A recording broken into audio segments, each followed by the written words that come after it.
Previously on the Lost Element. After fending off mirror wraiths, the Malihue uncovered the ruined tower's hidden depths. Beneath the sands, a mirror-lined corridor revealed unsettling reflections, and a corrosive ooze ambushed them before they pressed further. In the chambers below, they found skeletal remains not of any race from Zoraka. Using his Whisper Pearl pendant, Din briefly awakened one. Greg, a long-dead human who spoke of a final elven stand and the death that followed. Deeper still, the group battled reanimated bones amid the suffocating weight of death energy.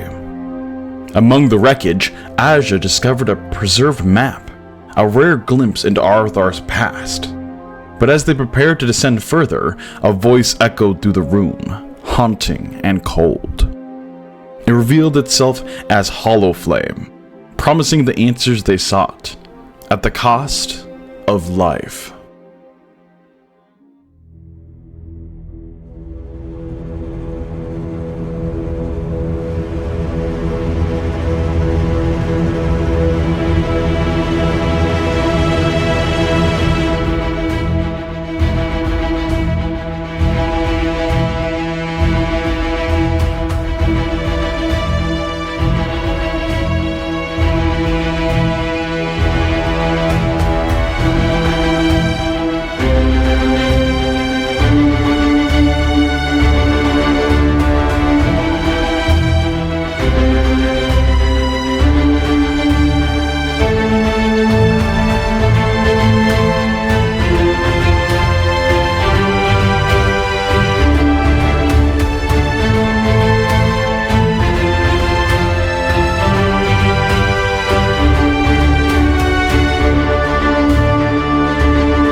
The voice fades, leaving only silence. Yet a chill lingers, crawling down each of your spines. Not moments ago, you were beckoned deeper by a presence that hungers for your very life. Now, what does that even mean? Do you follow? Answers have been promised, but at what cost? In the dim glow cast by Asja's light, your eyes shift between one another. Worry, anticipation, even a flicker of excitement ripples across the group.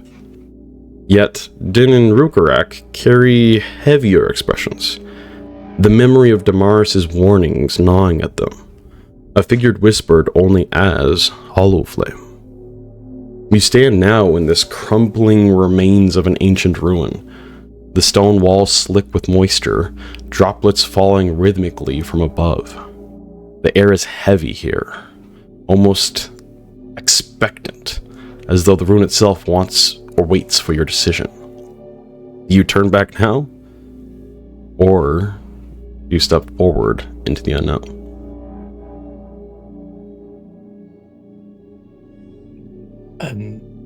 Din? Was that not the warning that we received?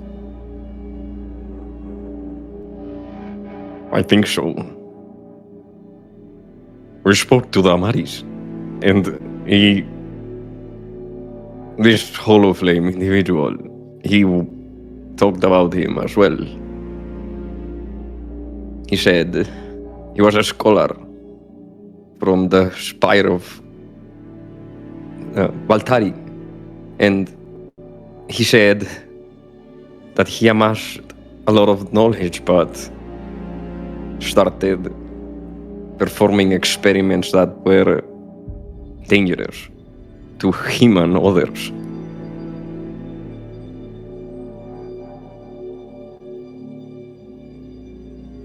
So, he was the example as to why we should not pursue death energy.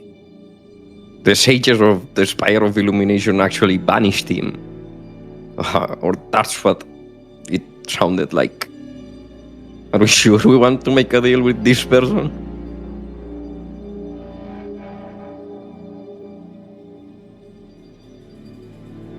As much as it could be a problem, one of the things that we have been seeking for a while now, especially since the release of this Aether, as answers. I think it is worth at least hearing out what the Hollowflame has to say, and try to keep the warning that you both received at heart as well. Juan, you are the one who has the most to lose. Are you really willing to give your life to them? You know what? Just like Malric was able to accomplish using the sapling, what would happen if this Hollowflame was able to exploit you?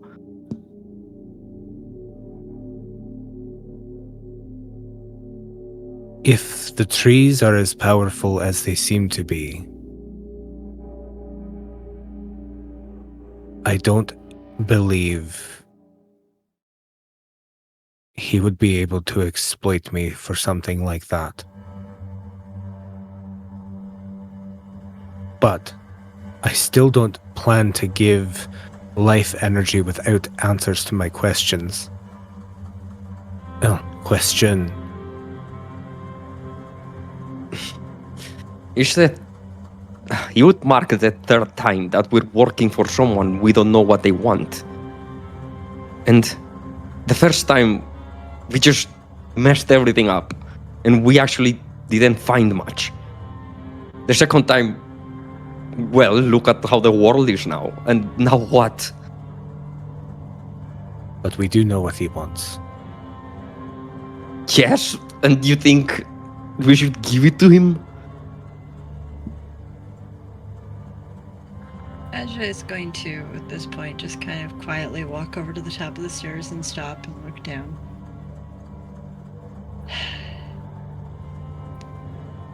I understand if other people don't want to go, but I'm going.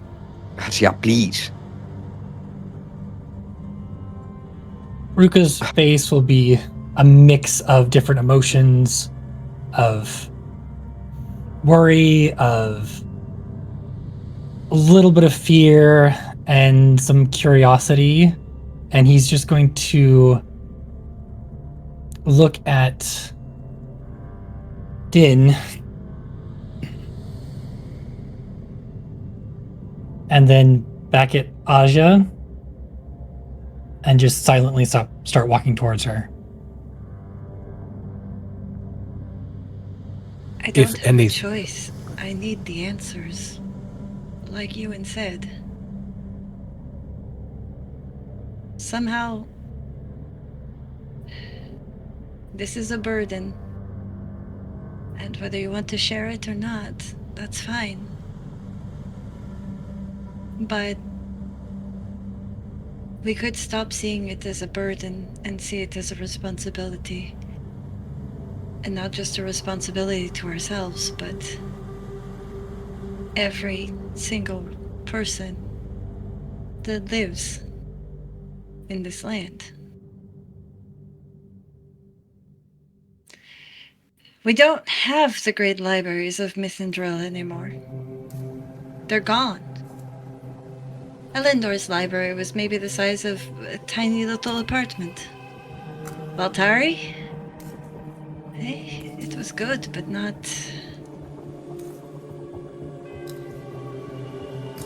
But if this person is...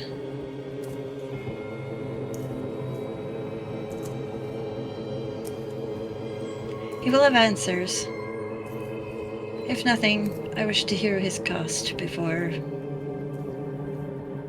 I proceed, but that does mean going downstairs. This time we do have a choice that was not given to us either by Shadowthorn or Malric. This time, if we choose to give them what they want, I feel like it's on us. We are seeking answers for things that predate any of us here by who knows how long. We've already found an entire race of beings that we didn't know anything about prior. We need answers to things, and it might not be the most savory way of getting answers, but it could very well be the only way to get some of the answers that we are seeking. And we do have a choice, or at least some of us have a choice. But I know that I have a question that I need answers to. And Plus, there's one other thing. This Hollowflame. You say he wants life. I'm pretty sure he does not want things to go badly again with the Aether and whatever happened last time, where the whole world became just death. At that point, would he not lose his entire... not my cup of tea, but food source? I don't know if I am going to agree with this exchange yet, until I know exactly what he means by giving of life. Until I know exactly what he means, I too will make no deal. But we will likely have to meet him to find out.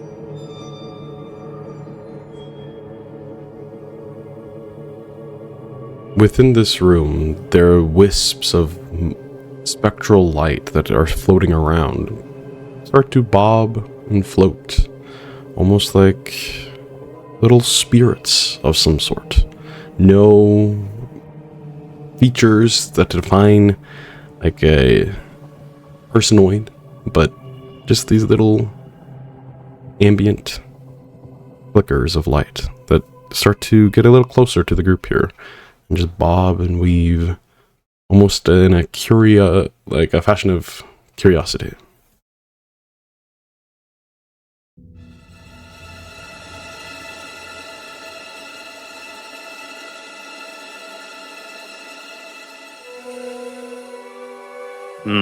Can I roll Arcana or Nature to see what they are? Undead Yeah. nature check? I mean... Go ahead and roll nature checks if you would like. If you want to roll with advantage, I have proficiency snips. I do not, so how about you roll with advantage and I'll help you? I think you need proficiency in order to help, though, right? Okay, I'll help Yeah. then. Okay, I So will you- roll with advantage. Yes. Okay. There we go. Oh gosh. 18. that's 18's not bad. Nice. You haven't dealt with this amount of death energy a whole lot in your life, Asja. Usually back from where you're from, you get rid of the death energy and purify it, if you would, very quickly. But you've heard stories, and you've heard the tales of how different entities can form from the souls of the damned or those who weren't properly to rest. And you aren't certain, but it very well could be that these are lingering souls. They don't seem hostile, unlike the wraiths that encountered you when you first arrived at this tower. But they do have a nature about them that gives you a feeling of that might have been a person at one point. As it just bobs kind of gently closer and closer, getting within 5 feet of a lot of the party here, as they just kind of float and almost seem to drift and examine before drifting back.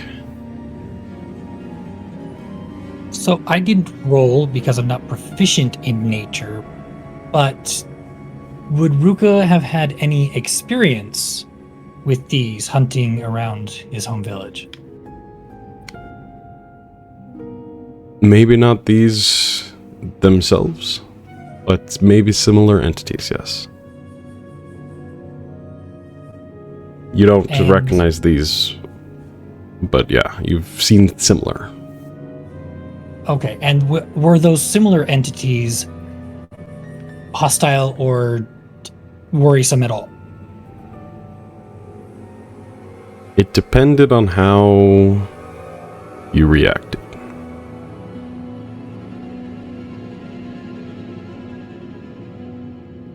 So if they were attacked, they would be aggressive. Otherwise, if you leave them alone, they'd be fine. Potentially. Not these in particular, but the similar entities. I'd say you wouldn't know for certain. But Okay. something along those lines, yeah. They don't look provoked currently, but It would seem that other unsettled dead are just a little interested in us. They don't seem to be like the other ones we've already run into tonight, but we're going down. Or who's going down? I guess that would be the better question. I'll be going. At the very least, I will be watching your backs. I don't know what will happen when I get down there, but I will at least watch your back. When we decide to go to war, all of us follow, even though it may mean death. So I'm not abandoning my allies.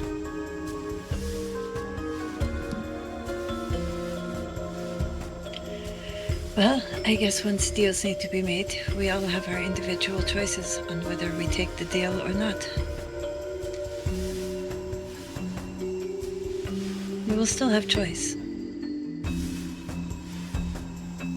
But if I have a hope of knowing anything about what's going on, aside from children's stories,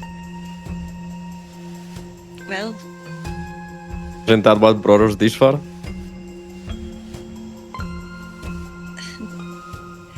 very little has brought us this far. We are headed to the north to try and find more information with the Thelgren. That's why. Because unfortunately, the elven cities,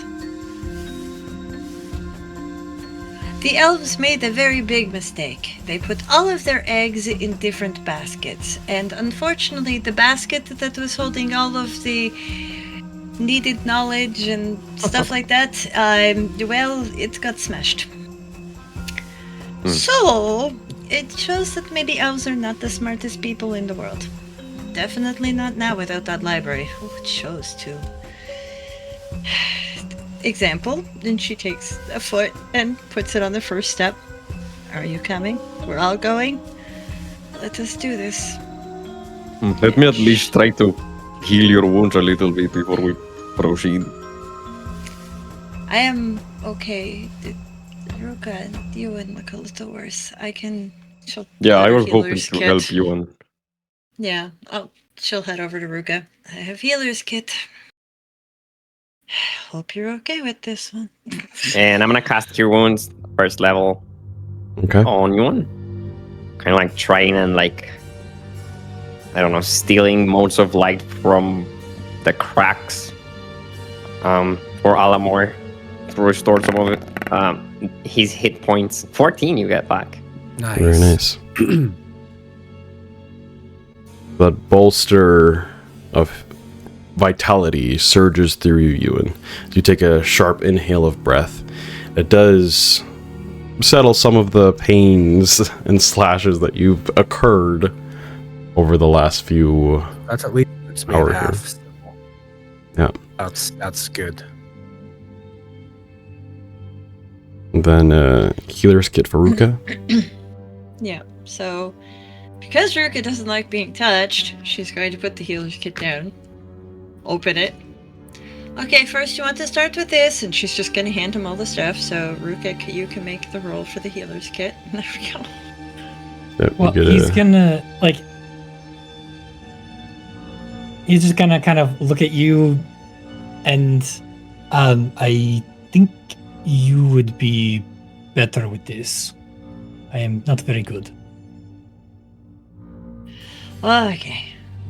Great. We have to Here, roll. it would probably be easier if you could actually see what you're doing.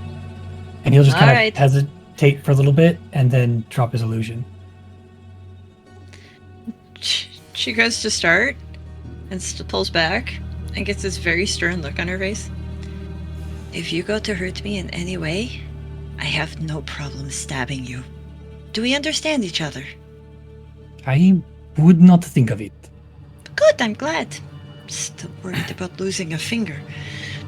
That's what you did to the last person, isn't it? Okay, and now I need to actually look up what to do with this because I've never had to roll before. So- You get to roll one of Rukka's hit dice. Oh, okay. I think that's a D8 for you, right, Rhukkarrak? yeah. Yeah. And mark one of your hit dice as spent, as Asja tends to your wounds here quickly. 4, but because of a healer, you get +3, so you get 7. Yep. Bandaging up Which one of isn't these. too bad. Yeah. More Better than nothing. grievous wounds here, and tying the wraps tight to stop any more bleeding. A little bit of ointment to help no infection spreads. Does he also get his con modifier to that as well, or no? No, It's not as far as I could read. I think it's because you just roll a hit dice. I think it is because whenever you roll a hit dice, you get your con, so you should get it. Okay, at con 2 then. Whatever your con is. Okay, so it's- correct. 4 plus 2 for your healer kit, or your 4 But- plus 3, so I give you 7 and then add whatever your con bonus is. Yeah, to your con that. mod. plus 1. Okay. 8 total. So 8.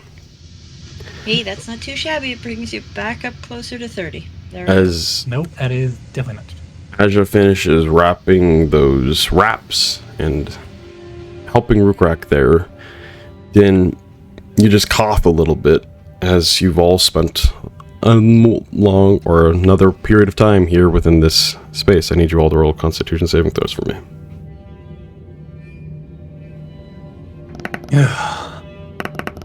Oh, fucking finally, my god!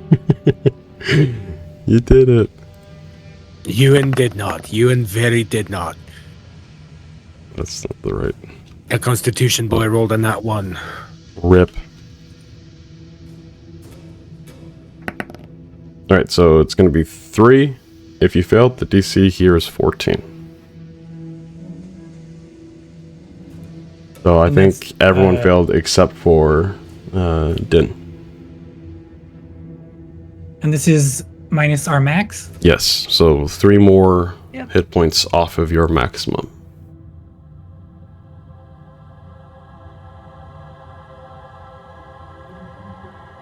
Fun.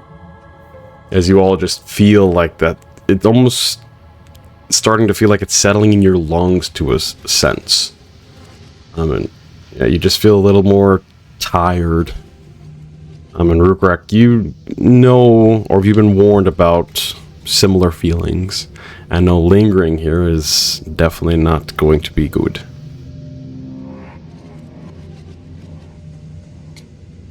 Well, we are kind of out of time. We should get going. That's one thing I can agree on. We best make this quick. Asja gets up and heads with her light out. Heads down the stairs. Okay. As you cross that threshold, the staircases wind down to meet each other from the 2 sections there, and then it goes further underneath itself, like a lower room here. Your light catches across all this ruined stonework, and it's kind of ghastly for a moment, seeing all the shadows flicker and stretch as you start to step down. Is everyone following? Yup. Yep. Okay. You all proceed to step down all the way to the point where it meets up with each other. and then just forms one staircase that descends lower. As you turn to descend down that staircase as well, you can see it is in complete and utter disarray.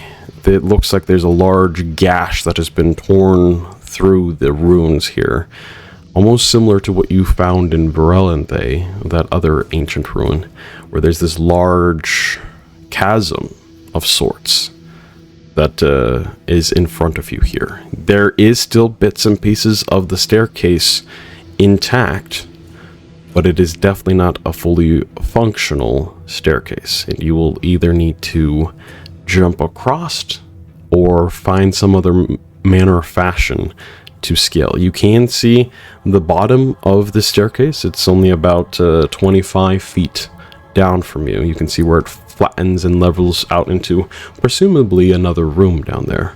But currently you can't see anything beyond that due to the ceiling of the staircase itself. What would you all like to do? Alright, who wants thrown? I think I can jump myself. Does anyone want me to climb down and see what's down there? Yes, obviously. That would actually be a good idea. Okay, well, hold on. And he's going to cautiously, paying very close attention to any sound or anything that'll be threatening as he descends down to see what is below. Yeah, so are you descending down the chasm here, or just down the staircase by crawling along the walls and not using your climbing speed? He was planning on climbing down the chasm. You said it was only one floor down, right? So yeah, there's the staircase continues down to another floor, but the staircase itself, there's like a sinkhole that is opened within it that descends quite deep. You can't see the bottom of that. So you can go down the staircase to the other room there, or descend deeper into wherever this leads. But currently it just so we can't leads to darkness. see the bottom of the chasm. Correct. Okay, never mind. I got the wrong picture in my head when you said down to another floor. I thought you're talking about the chasm. Okay. Well, then never mind. You said there's a little bit of a gap. Yeah, there's bits and pieces of the original staircase still intact that you could potentially, it would be challenging, but jump across to make your way down to the actual next floor there. With your abilities to climb, Rhukkarrak, it won't be much of a challenge for you, as there are the walls that are still intact. Some of them are broken and bits and parts are scattered, and so it might be a little slick in places, but because you have that feature, I won't even make you roll to scale and climb down towards the other floor there. Are there like any deep crags or cracks or something that looks like it might bear some weight? Yeah, go ahead and roll a survival check for me.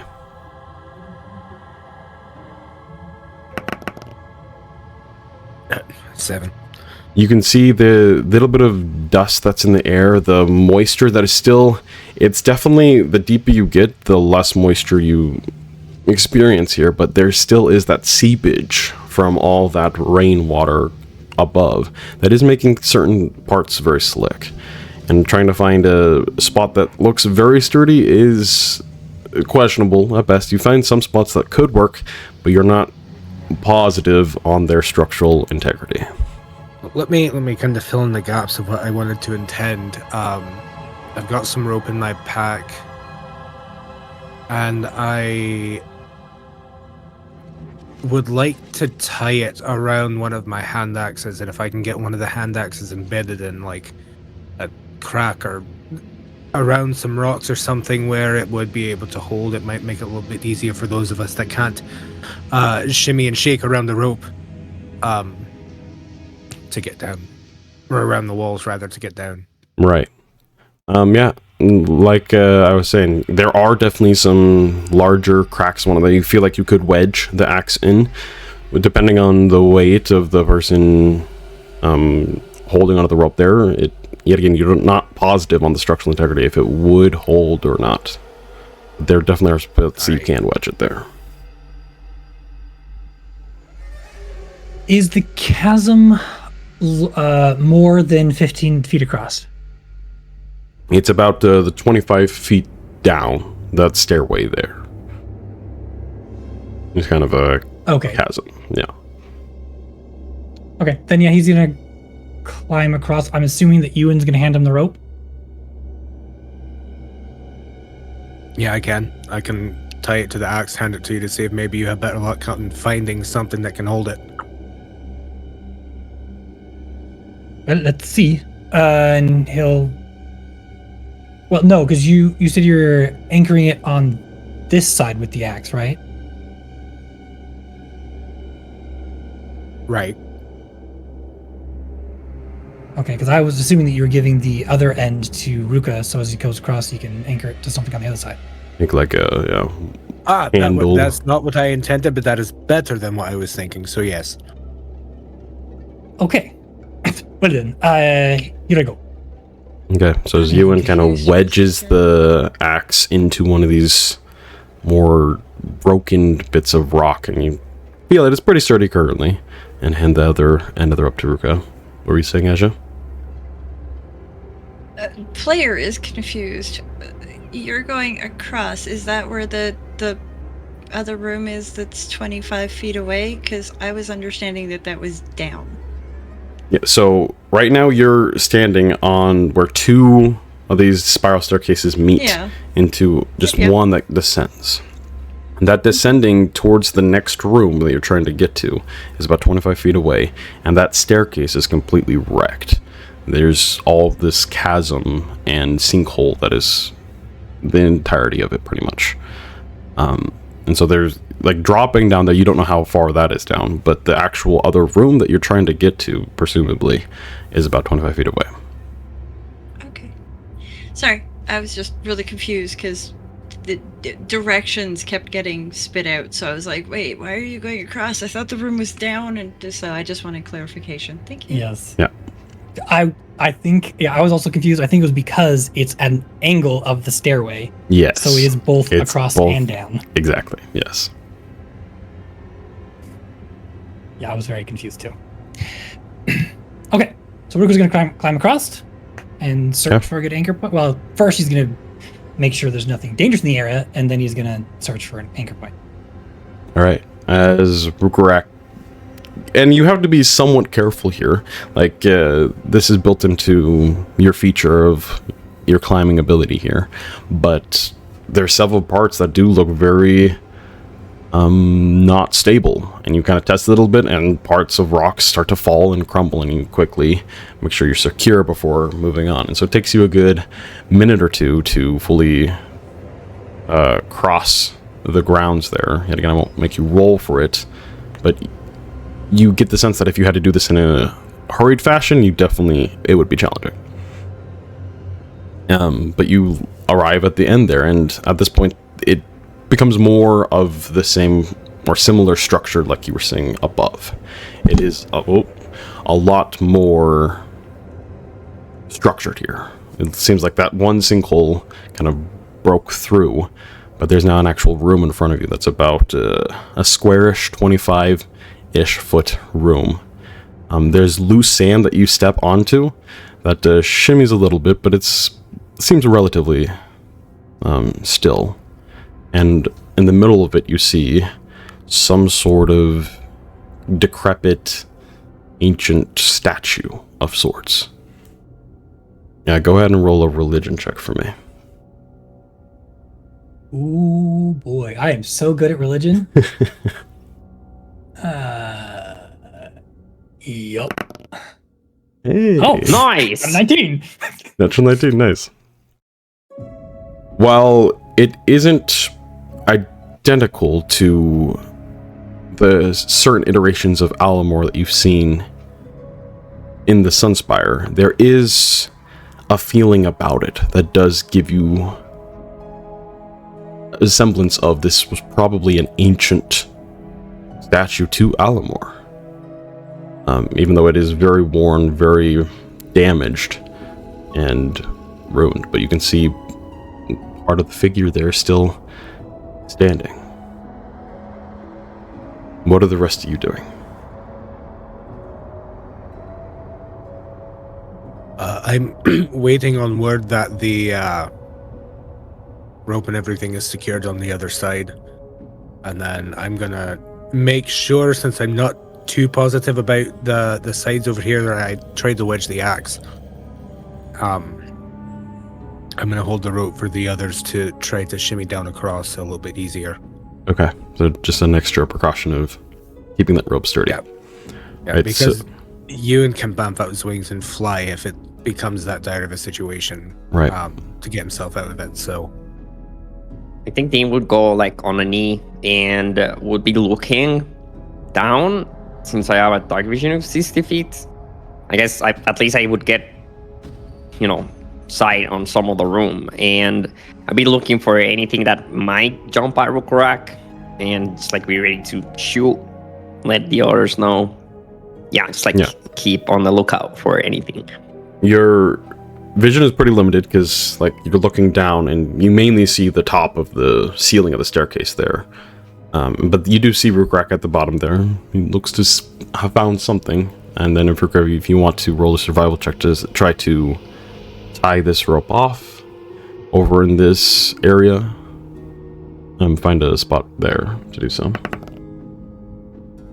That is a 17. Okay, so after setting in a little bit of just awe of the weathered statue that still is standing after who knows how long, you kind of go around and find a small little spot in the wall there that is protruding, and you are able to tie a really pretty good knot. You feel that it's relatively stable to allow the rest of them to have a handhold or something to grasp onto it should they fall. Guruko's going to shout back, but in a whisper shout, trying to not disturb anything else as much as possible. It's secure. It should be good. And he's going to just kind of help anchor just in case. Okay. Mostly just keeping an eye on his handiwork, because he does not have Euan's strength. Well, Asja's going to look around the group, and one is down there already holding the rope, the other one's up here holding the rope, and the third one is on a knee, ready to snipe things. Okay, I guess I go first. I don't like this. I'm going first. Asja goes and starts crossing, I guess, with the help of the rope and everything else. Okay. So as you grasp onto the rope, using it as that kind of balance, you take a bit of a leap to the first bit of staircase here that is still intact. Go ahead and just make a acrobatics check for me to see. Do it at advantage thanks to the rope.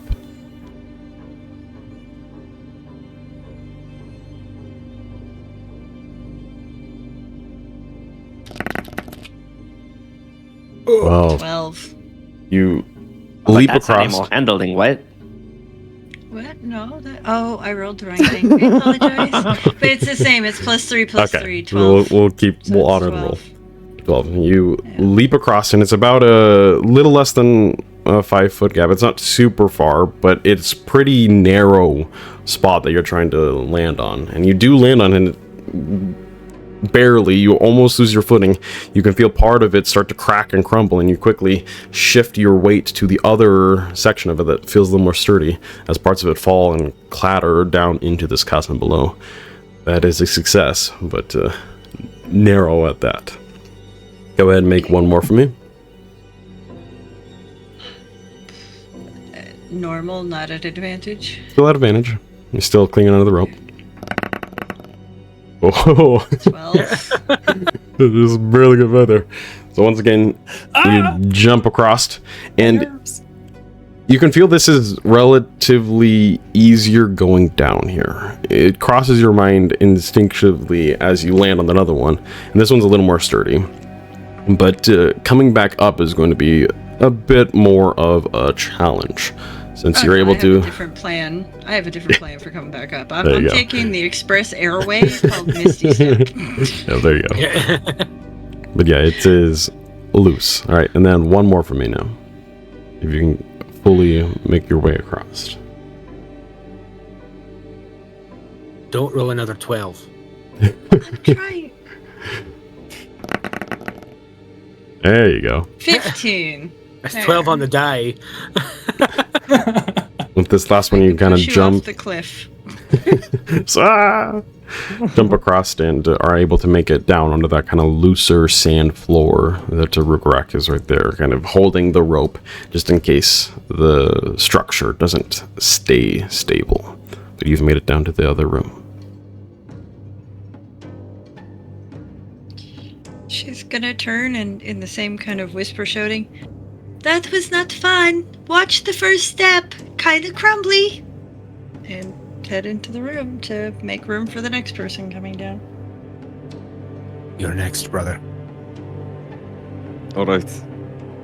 Dean's gonna look at the statue of Alamor. I think maybe you Dean will be able can't to see it from where you are Okay. currently. Okay, then. If I can see it, then I'm just gonna go in without guidance. Okay. Acrobatics, you said? Yep, With advantage. with advantage.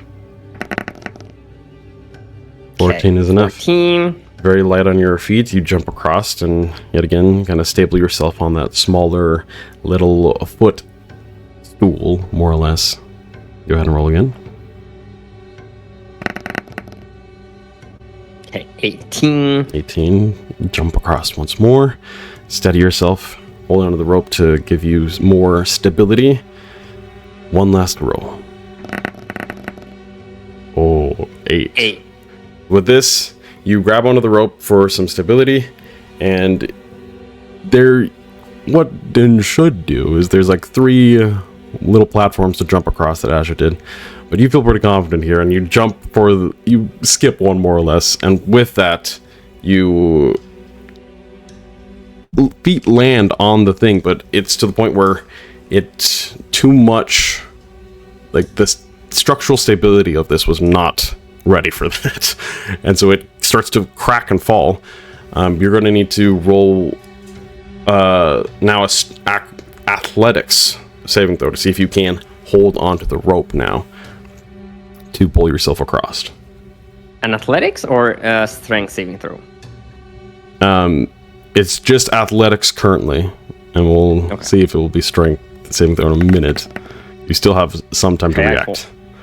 And with that, it starts to fall, and you start to grasp onto it, but it falls a little bit more sudden than you're used to, or than you were expecting, not necessarily used to, and your fingers start to slip from that rope there, and you are going to start to fall. Is anyone doing anything? As Asja was the last one in the room, can she try and, I don't know, leap to grab at him? You could throw an arm out and try to reach. Go ahead and roll a dexterity check for me. See if you can quickly kind of... You'd have to get like down on all thank like... God. 22, Oh, not there you 12. 22. But you pretty much have to like slide down onto full prone and just reach out as far as you can. I'll say maybe even Rhukkarrak like grabs your legs a little bit so you don't fully slide off. Where she grew up and stuff like that, and some of the things, this might be something she's actually done before. Yes. So, there we As go. It might actually bring back memories of her something else too. Din's hand slips from the rope, you quickly snatch it and have a hold of him.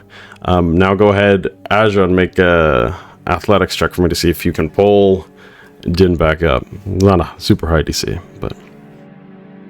I hope so, because I don't have that. I still have Rhukka will heroic help. inspiration. I will not let you fall. Don't worry. Okay, Rhukka's helping, so go ahead and roll it at advantage. The DC will be 10 for this.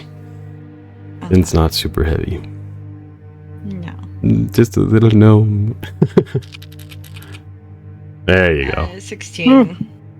16. So yeah, Rhukka kind of sets the rope aside, no longer needing the stability from it, as no one's currently grasping onto it, and goes and grabs kind of like your feet as you grab onto Din. Din grabs onto your arm and just pull him up to safety. As then your heartbeat's going a little crazy, but you're safe. Yeah, just a little non-paced almost. Meanwhile, Euan is watching all of this and going, Oh, hell. That's my turn next, isn't it? It has now gotten more difficult And because Din failed, and that one is broken. So the path is a little bit less stable. oh no. Well, Euan is saying that to himself up top. Asja is down below to the other two. Okay, Euan's next. If that happens to him, we're all going over. We just let it fall. Rhukkarrak just gives you a look like, better not happen. She's gonna check the cast. Okay, Dad, there seems to be enough room for your wings if you need to.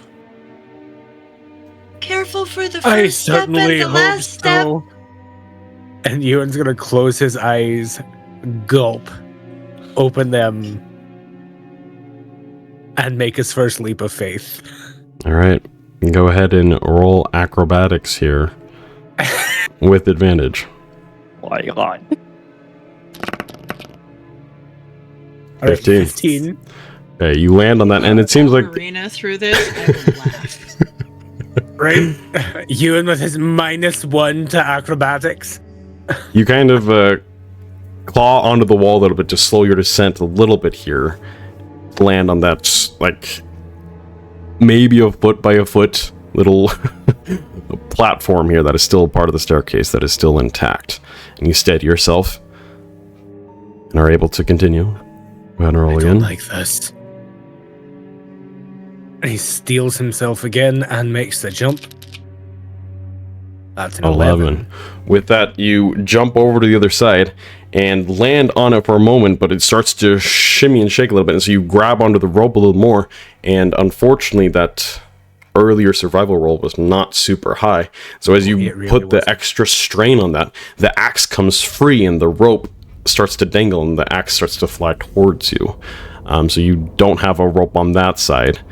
But you can quickly jump to the next point here, but now do so at disadvantage instead of advantage.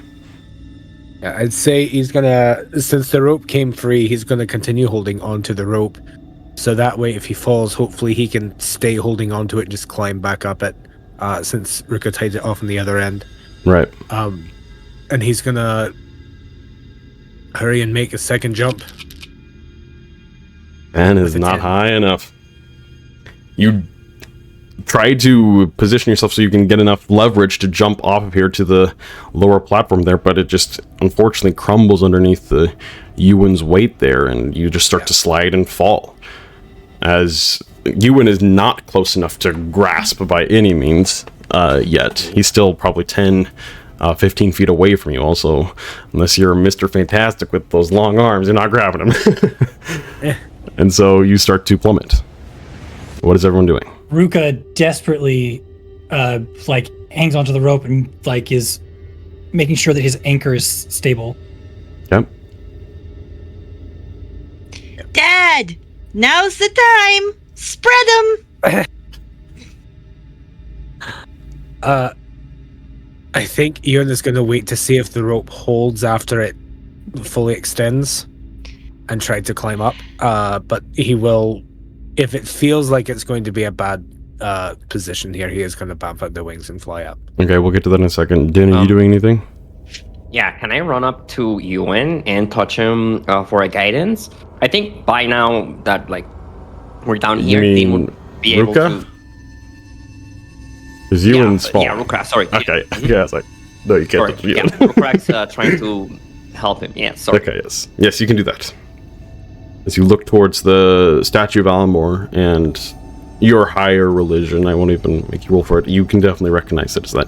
So you kind of take a deep breath in and kind of calm your senses, feeling that subtle warmth in this cooler place from Alamor, and guide Rhukkarrak. Rhukkarrak, just go ahead and roll an athletics check for me to see how much you can grit down here and hold this rope with the Oh my side god. too. You do have a D4 in addition to it, thanks to the. For the Nice. axe at the bottom as well. Plus a D4. I thought you were gonna Rhukkarrak snap. I thought so too. But that's a total of 17. Pretty good. 17. Okay, you immediately start to feel the just lurch of Euan's heavier frame there, and you dig your feet into the ground, pretty much like sitting down on the ground, just pulling as hard as you can there. Din guides you in that instance. You just start to strain. You can see the rope straining quite heavily too as you start to plummet down. Now, you can just hold on. The rope is holding currently, but it is going to more or less swing you right into a wall if you don't stop your descent in some way. Which you can do so. You'll take some damage probably with the rate of speed that you're traveling. But that's up to you. Yeah, I'll brace the self for the impact against the wall, kind of put out my forearm and a knee here, so that way that kind of or not my knee, but the soft part of the thigh. Right. So that kind of takes the brunt of that impact against the wall. Okay. So as you... eye rolls there. You smack against the side of the wall, taking 13 points of bludgeoning damage. As part of it is like piercing too, is there's chips and like sharp rocks that kind of dig into you as you land amongst the wall here. But then you are now dangling there. Rhukkarrak, you're straining. You don't think you can hold this forever, and you see the strain from the actual anchor that you've made too is waning. It can hold for some time, but you will need to get up there quickly. Euan, go ahead and make an athletics check to see how fast you can climb up this rope. And Rhukkarrak, go ahead and make an athletics check to see how much you can hold on to. 16. 16, okay. So you start to quickly climb up. Yeah, Rhukkarrak will shout down and like, it's coming loose, hurry! And then Asja, hearing that, will try and grab the rope closest to her and try and help. Okay. Stabilize it a bit more, I guess. So, Rhukkarrak, Asja, both of you roll athletics for me. Yeah, Dennis is gonna be ready to cast Featherfall. Okay. 14.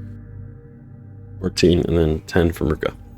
Right, so as you both strain, you have one more athletics now. You've made it like halfway up. 24.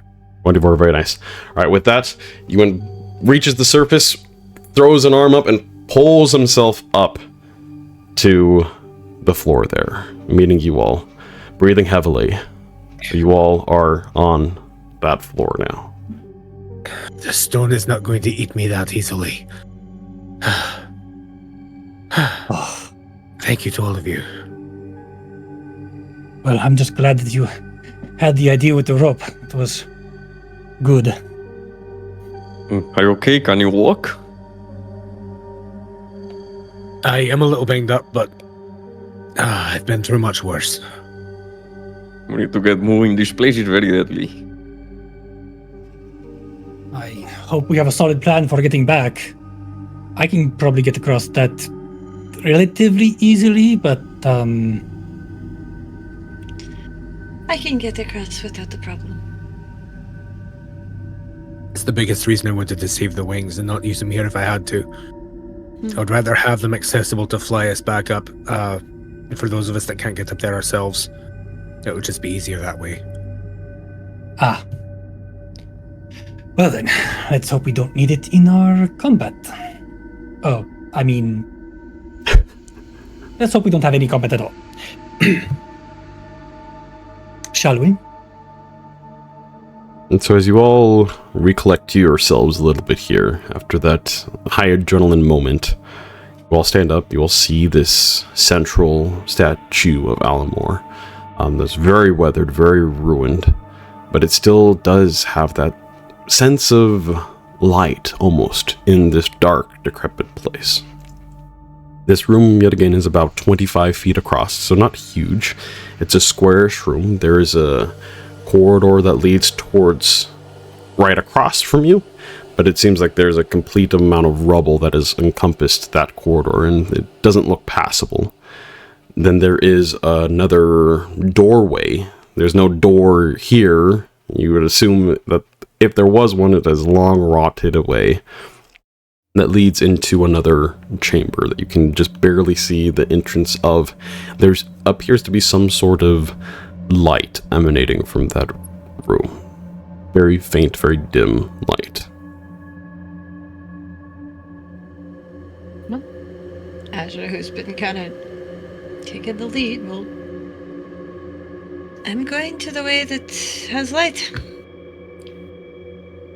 And she will very carefully make her way down the hallway, paying attention for weird writing on walls and stuff like that, because she might not be a rogue, but she is the cause of the party's many misfortunes by reading things out, or touching something, or clapping, or... So she's getting better at knowing what to look for. So...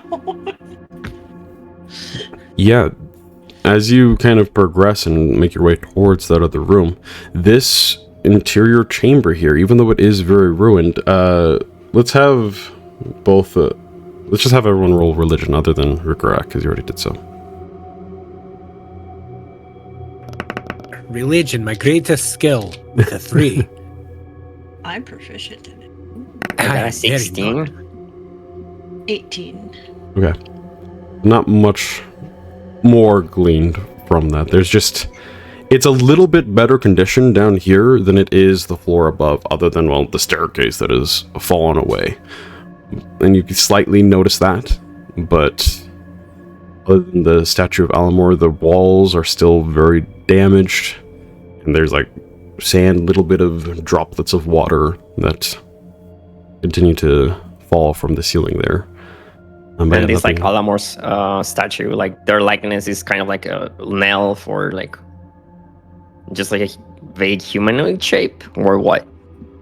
Yes. Yeah, it has resemblances of the way the elves depict Alamor, but not exactly like the depictions that you saw in Elendor or even in Valtari. It's a slightly different, but it still has that divine kind of presence about it. You can recognize it as a depiction of Alamor. But, yeah, you all continue on. As you reach that other room there, that's doorway, you can peer into a much nicer, much more well-upkept room here. There's faint lantern light and candlelight that emanates from the interior here, and the floors are still... It's definitely not a like 5-star hotel by any means.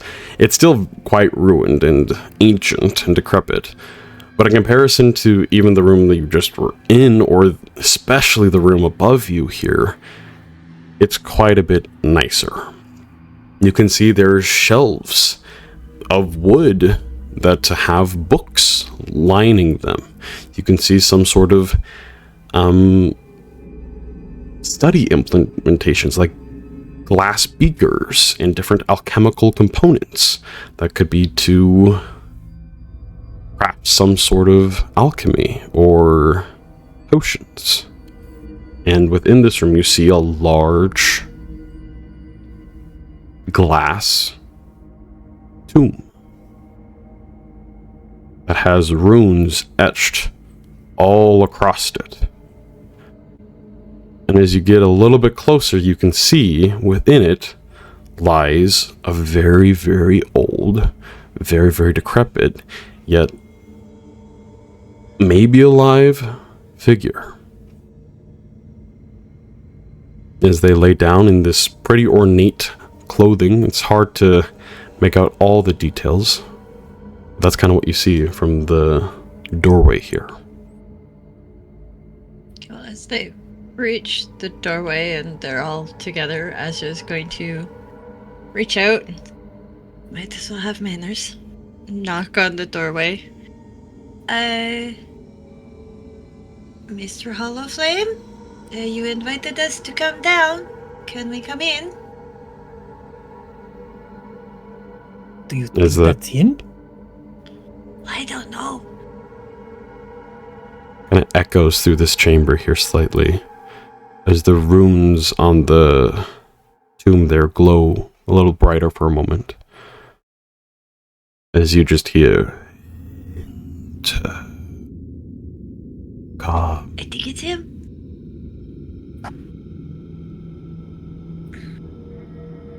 Okay, well, Asja will enter the room.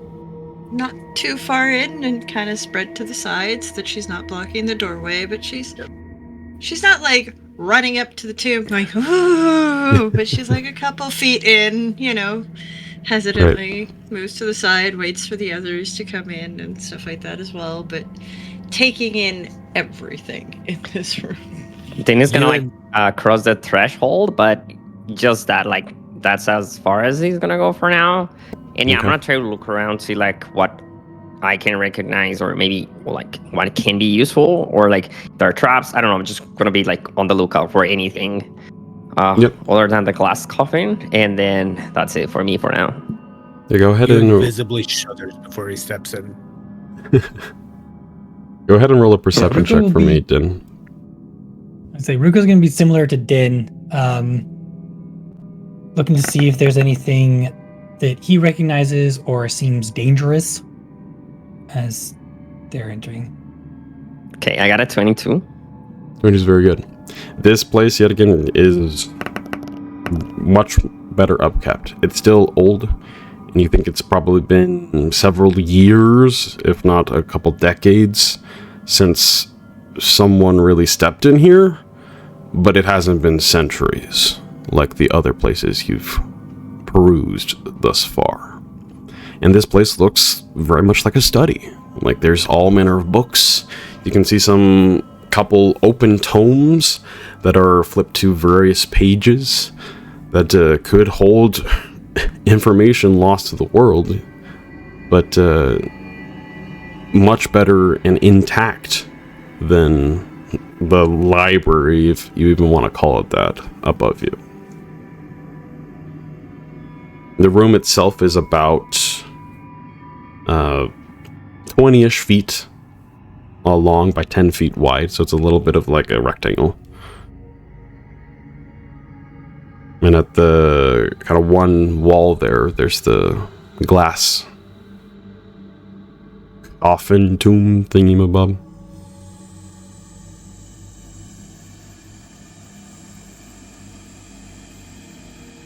Okay, I'm guessing that's like the opposite end, or... Yes. But yeah, Din's gonna like stand just like after crossing the threshold, and that's it for now. Okay. So Asja, as you Rukka's enter... going to just be on high alert, staying near Asja. Okay. You enter and start to take this all in, and your mind starts to see all these books and these implements of study, and it starts to theorize what hidden information could be found here. But your eyes then rest upon... whatever version of Christmas there is. Yep. Your eyes rest upon the tomb once more, and it just... You feel the beckon towards it.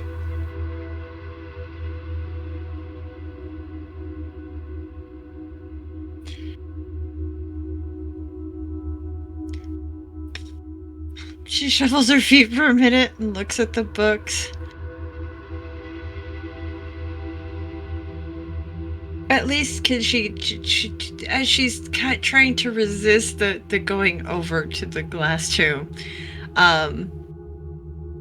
what language is on the bind? Is there any languages written on the binding of the books? Go ahead and make a perception I'm going check to for me. assume it's possibly ancient Elven or Elven, but 14.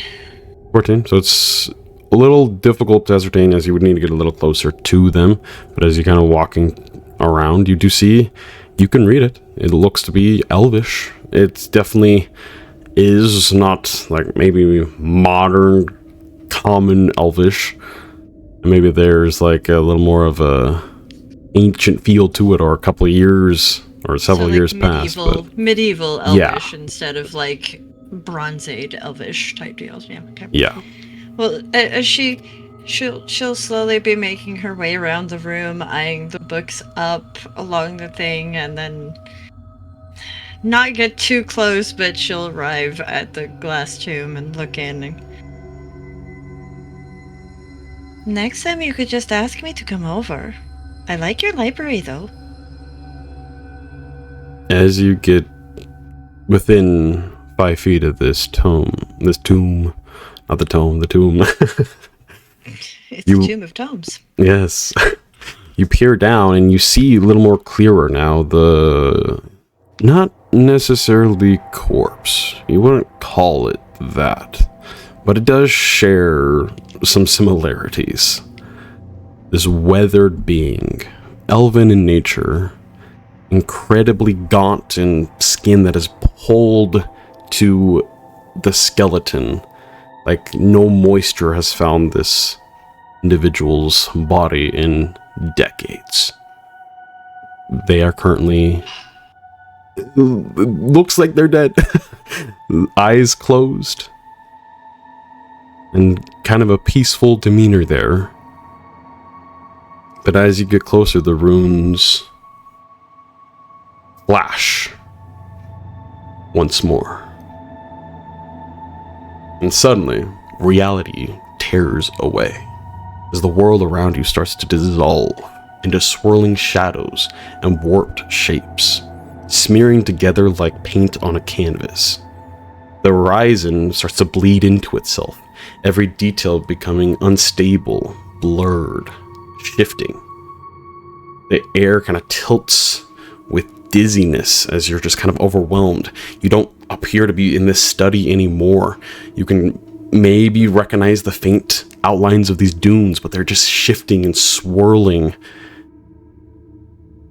And everything around you just makes your head start to spin almost uncontrollably until your eyes catch something more stable, an anchor of sorts, a figure that does not blur like the surrounding landscape.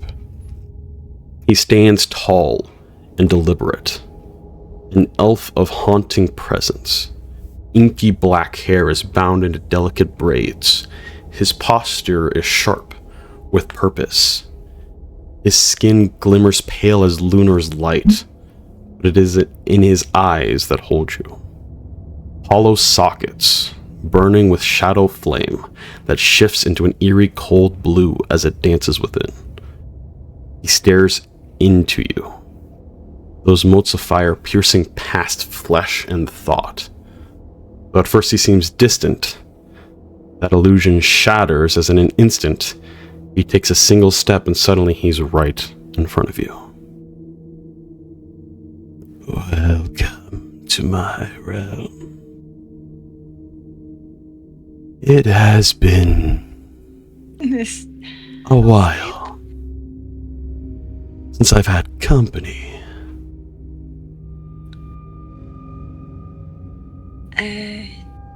Well, there is now legend of where you decided to make your home. People don't come here. No, they don't. But when you search things out, sometimes you go to places you're not supposed to go. And so we are here. And by the way, this is Asja, you're seeing this. The rest of you are not currently. That's what I was wondering. Like, she's kind of flicked her eyes around going, oh God, I'm alone, no. Now, Ruka was keeping within 5 feet of her, but I'm assuming that he also was not seeing this. Yeah, if you went 10 feet away from the two. Right? Yeah, if you're within 10 feet, you're just slightly back. You see Asja just kind of stop there for just a brief moment, but this is all happening very quickly.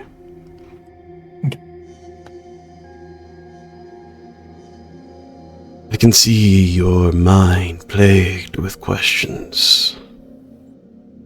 Questions I might be able to answer. That he starts to walk kind of around you, just like out of your vision for a moment, and then he's gone, and then he appears on the other side of you.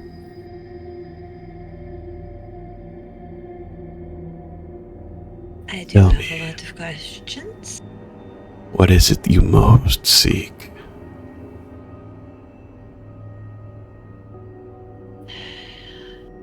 Lost knowledges.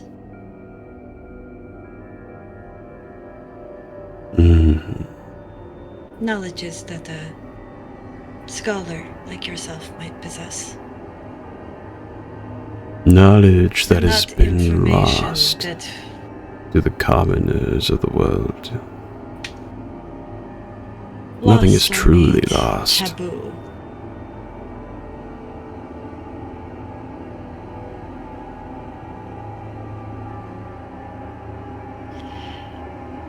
What is your cost?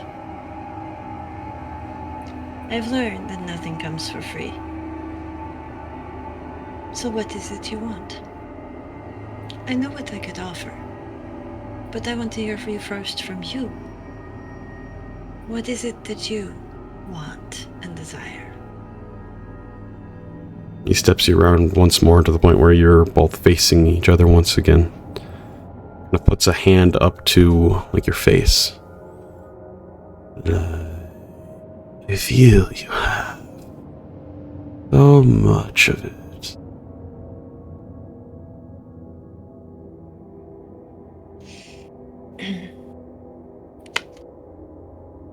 Pulls his hand I back. do. Just how much are you willing to part with?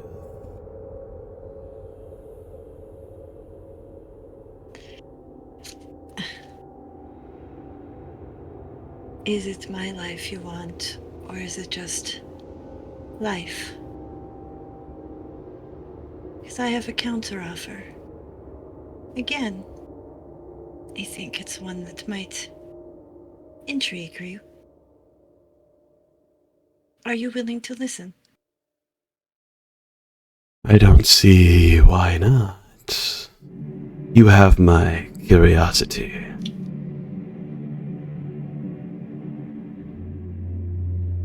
You were alive once. You can tell that I'm not that old. And I have, and she is going to produce Embermorn. I have this. If you As you kind of look down to yourself here, and you can see that yourself in this instance is not fully corporeal. Like, your hands are kind of bleeding into the surrounding environment here. Nothing here about you is even solidified. So you do produce this weapon, or at least where you feel like it is. Go ahead. If you can put part of yourself in here, each time I use it, you can get life. But you could also, I don't know, see how the world looks now. I It's not see yet a even vast 100, amount. which means there's still 200 years I could be doing this for you. I'm not your servant. I'm willing to work with you to get answers. Just remember that.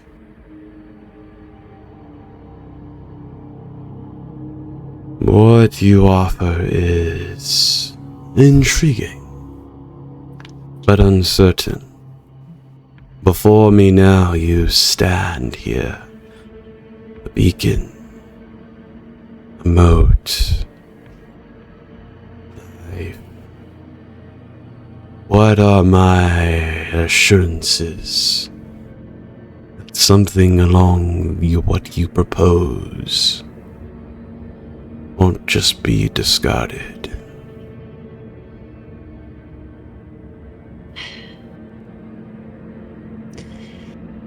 Because I have been taught and trained that if I make a deal with somebody, I fulfill my deal with somebody. To not do that would be dishonorable. Go ahead and make a persuasion check for me. I still have an inspiration if I need it. I need it. I'm using my hero script. I'm using my inspiration. Okay. Hey, Okay, much 19. better.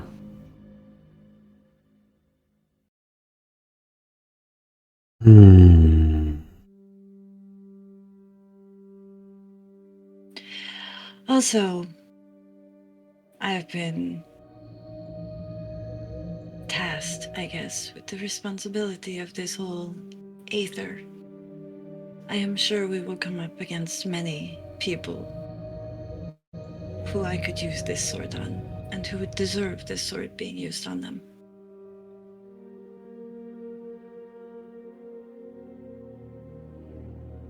And what about I don't those say who it don't lightly. deserve it? Why would I use a sword on somebody that does not deserve a sword? It's all part of the deal.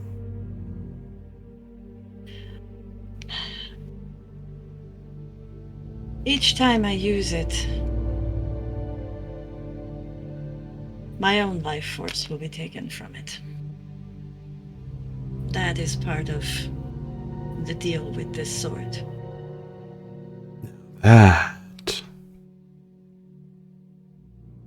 That is more...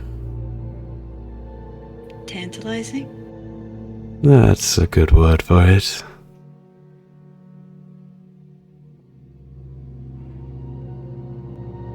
Tell me what you want to know, as I may not hold everything you seek. I have 3 questions. My first one. What happened out there? Was the conflict between our races and mankind that led to the age of decay and destruction of the celestial pathways due to the aether being known about? I'm sorry, I'm having problems with my words tonight. Was the conflict between our races and mankind that led to the age of decay and destruction of the celestial pathways due to the aether being known about and was yet released? In Asja's accent, sorry. It's quite the mouthful, but a question I do know the answer to. And with that, we're going to shift back to this other room. You all have been standing there for 5-10 seconds. Asja just is kind of still. What are the rest of you doing? Asja? Asja? What are you... And he's going to, like, spin around her to go look her in the face, stepping toward the coffin. Okay. As you do so, once again, you step to a little bit closer to look at Asja's expression there. But as soon as you do so, her image in front of you just kind of drifts away, like a puddle splashing it, as the whole room just dissolves in front of you. As a very similar experience. The world around you fades. Everything shifts. Everything feels like a dream, but more real and yet less real at the same time. Before you two are met by this figure. As what are the Euan and Din doing? Euan is standing there and watching what is going on. Even though he understands that they needed to do this, he's starting to get more and more nervous as it goes on. The quills on his head kind of starting to rise a little bit as he crosses his arms and starts tapping his foot. And the speed of the foot tapping is definitely in direct correlation to his own anxiety as the time passes. Okay. But don't take any immediate action. Didn't you do anything, or are you just kind of more perusing the room, kind of looking around, making sure everything is okay? Yeah, maybe like trying to see if there's something that would indicate, like, I don't know, something about the place. Like, I don't think Dean would maybe like read necessarily the books themselves, but maybe like the covers if there's like a title or anything. Okay. But I think he would start stepping closer, and like when Rhukkarrak goes and tries to like nudge Asja, would Dean be able to see like their face blanking or something? Yeah, we'll get to that though, as this is all happening real quick. You just witnessed that happened. As we'll return to Rhukkarrak, as you now see this figure in front of you. Welcome. I sense death already has found you in a way, hasn't it? But he's just like really disoriented. Like, wait, are you the flame? There's a little bit of a like curtsy bow. Welcome Does he to my see domain. Asja there? You do not. What have you done with Asja? We are conversing. What brought you here? You haven't hurt her. No.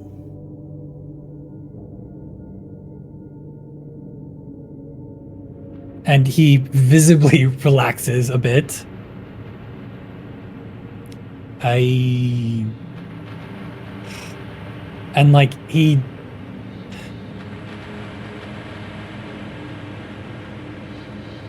is visibly struggling with himself because he most certainly wants things, but he's pretty sure he shouldn't want those things.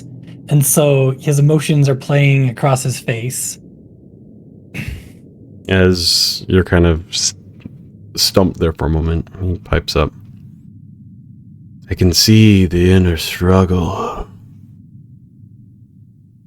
You have already been touched by another. And he reaches towards you, but past you, in a sense. Almost like to grab your shoulder, but then to something else before quickly pulling the hand back. Interesting. Do you know who or what it is?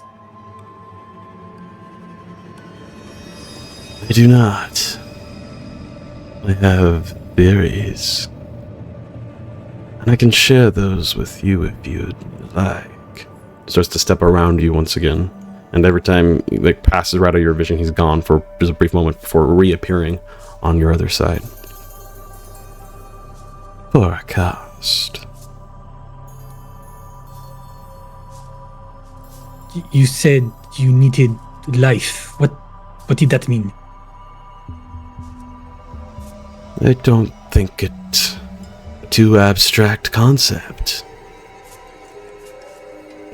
The energy, the vitality that makes all living things move, go, breathe, live.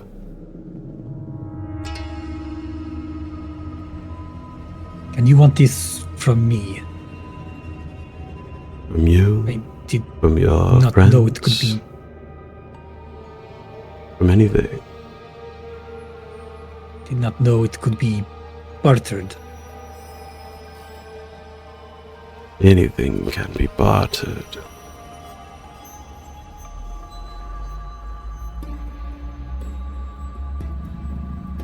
Is this a question you seek answered? And are you willing to pay the price?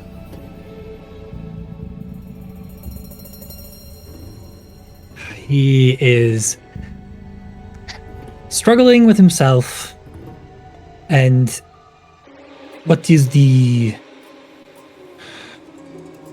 lasting effects of losing one's life energy? It varies from soul to soul.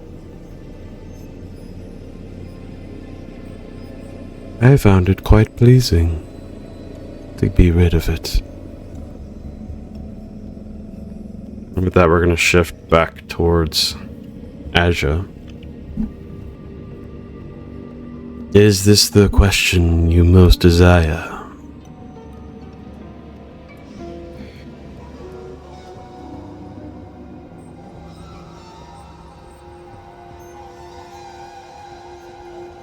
I think it is the question out of... I can think of 3 questions, but I think this one would help also cover one of the other ones. And you're willing to pay the price. I'm gonna holds out a hand towards the blade that you are currently carrying.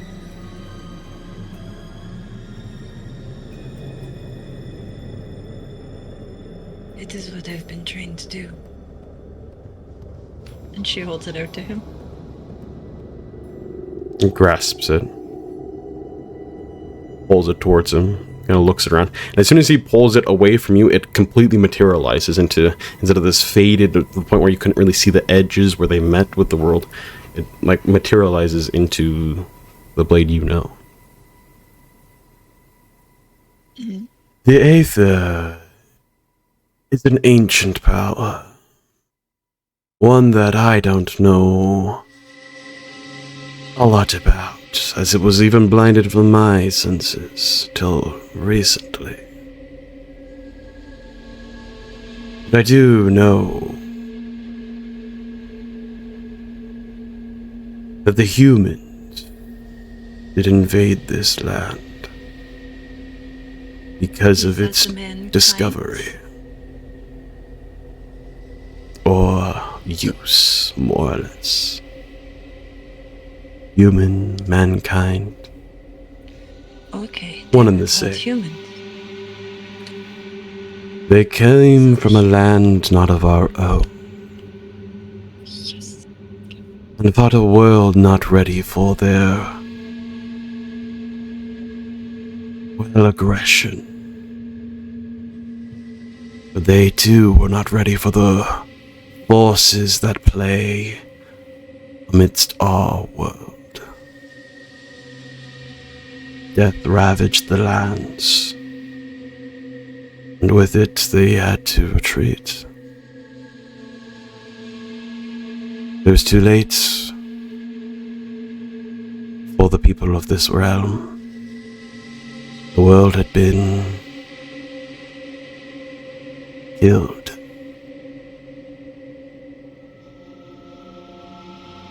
And so yes, they are very much connected. And it intrigues me now that this lost knowledge, bound away, is resurfacing once more. Well, all I know is that the person who was able to do the ritual that unlocked the knowledge again, apparently he and the group went into the wastelands, and he was the only one that came back out, but he did not come back out right. Whatever he found in the wastelands is what drew him to this, because apparently when he came back, that's what he focused on, was the ritual to bring back the knowledge. So at some point, the wastelands will have to be visited as well. I told you, you go to bad places when you're looking for knowledge. It is hidden for a reason. And we'll shift back to both Din and Euan. As Din, you do recognize Rhukkarrak very obviously calls out to Asja, and as he steps closer, he goes silent and just kind of stoops into a stupor.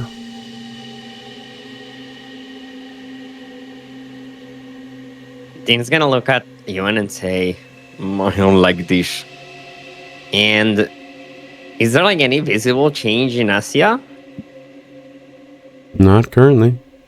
You just look towards her and it just looks like she's idling right there. She's gone AFK. And what about like the sarcophagus? Is it changing? Like, is it glowing? The runes lit up as both Asja and Rhukkarrak approached it. They are still subtly glowing with this arcane energy and light, but it's not like flashing currently. Anything Dean would recognize? Go ahead and make an Arcana check. Yes, sir. Arcana check. 12. It is very complex, very, like, you haven't seen the amount of runes that are etched into this glass is kind of absurd. You don't really recognize them from this distance. You might be able to pinpoint some out if you get closer, but it's hard to, it just looks like a maze of etchings of this inscribed arcane knowledge and language. I think Dean's gonna raise his voice and say, "We're here, why are you silent now?" Go ahead and make a wisdom saving throw for me. Oh my god. Oh boy. 15 15. just succeeds. As Oh. you shout that and you feel this incredible presence just kind of press on your mind, and you just look towards the tomb there and you just feel this incredibly strong urge to pull towards it, but you quickly shake your head and are no longer drawn towards it.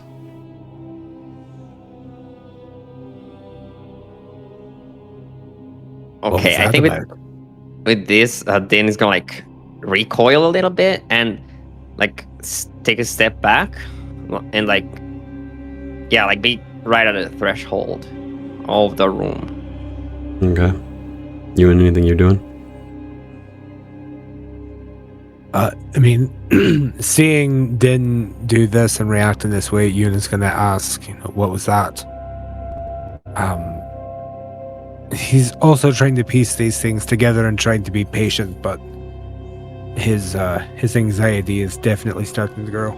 Yeah, it's been about a minute and a half, 2 minutes now of just like Asja kind of sitting there, just staring at that tomb.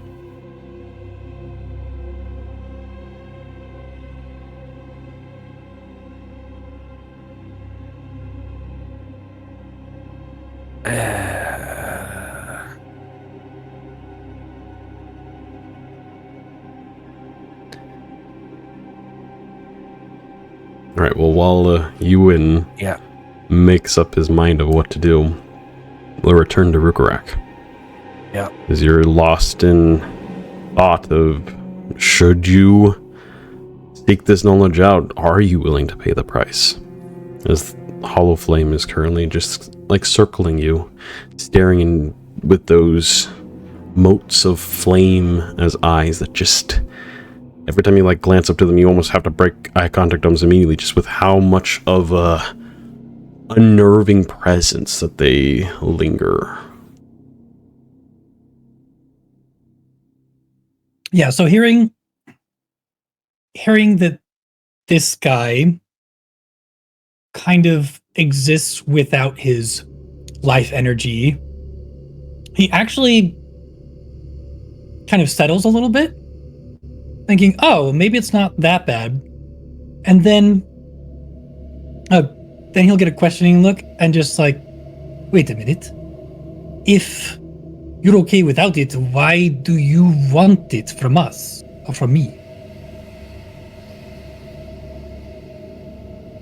He just starts to circle you.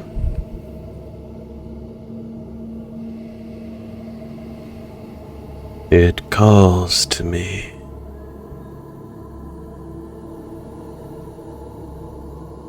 A hunger like you know not.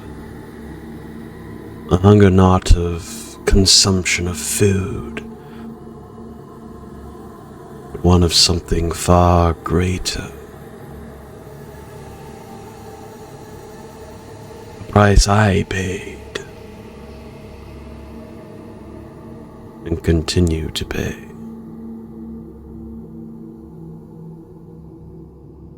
And with that, a little bit more concern will cross his face. This is not the first time you've made a deal, is it?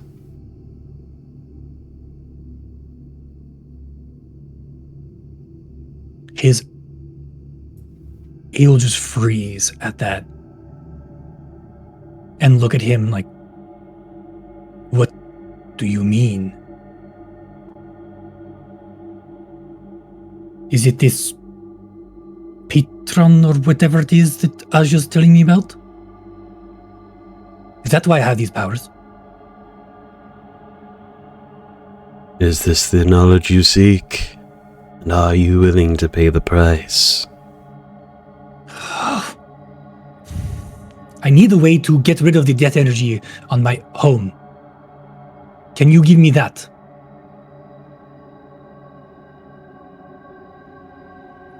Death is not so easily persuaded.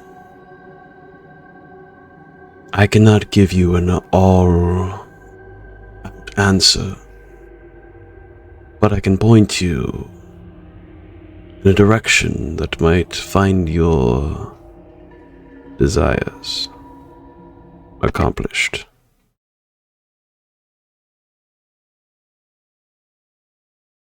Then, for a partial answer, it would be a partial payment. He looks at you, just staring into your soul, quite literally.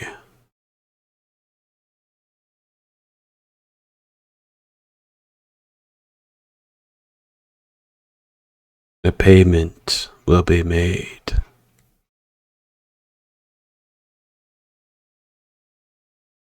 Are you willing?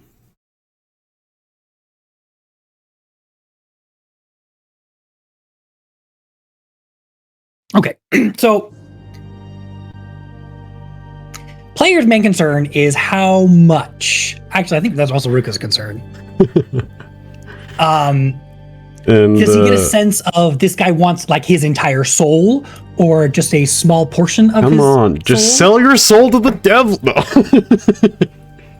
Just like a small part of his soul, or not soul, life energy, whatever. I'd say Rhukkarrak could tell that in this moment and in this time, you feel very powerless. You get the sense that this entity could eat you up, quite literally, if they so choose. Oh, I was already getting that. It was just, how much is this thing going to restrain? Yeah, the fact that they have not just started to eat you gives you a semblance that they don't want you dead. Okay.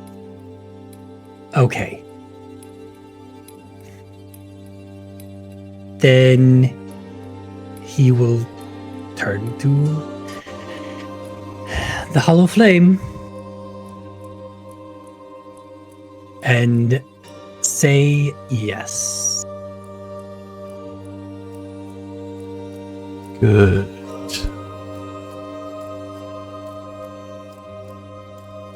As I feel you know, this world was once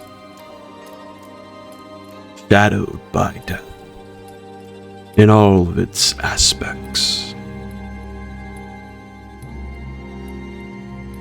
And it took nothing shy from the tears of a goddess to relieve it. You carry one of these tears with you, or at least one of your allies does. And with that, you kind of see a spectral image of a large tree with Euan at its center kind of shimmer into shape for just a brief moment.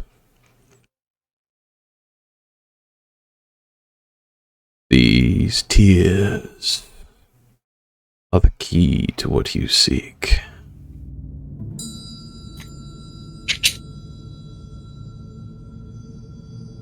With that, he steps around you a little more and then vanishes from view as you just feel now in this space where nothing makes sense. Everything bleeds into itself, even yourself. You look at your hands and you can't pinpoint a bit of detail. It's like your eyes are going completely blurry, like a large fog has started to encompass you in this moment. And your form just starts to fade more and more a little bit, and you feel this just booming intensity for just a brief moment that just makes you like catch your breath, and then it passes. But with that, we're gonna return to Asja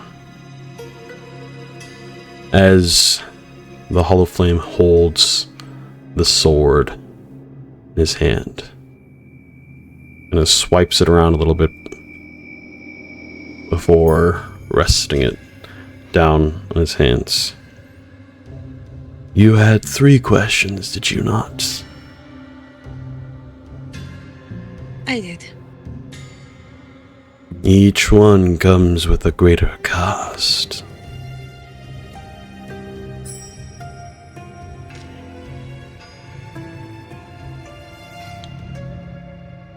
Seeing as your first answer only answered 2 of my questions, then I only have 1 question left.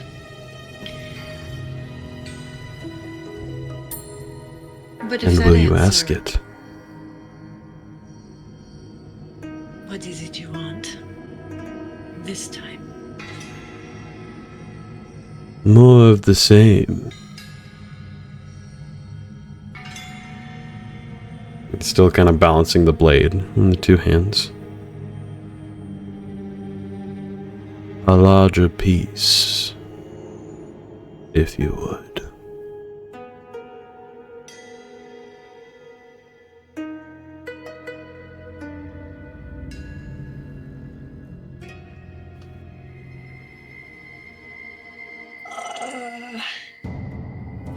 Asja just kind of puts her hands on her hips and looks at him. Kind of starts pacing a little bit, muttering to herself, going, I'm going to be in so much trouble. I am going to be in so much trouble if I give her more than what I'm already giving him. At least what I'm giving him right now, there's a consequence to it, so I shouldn't get in that much trouble, but... Oh.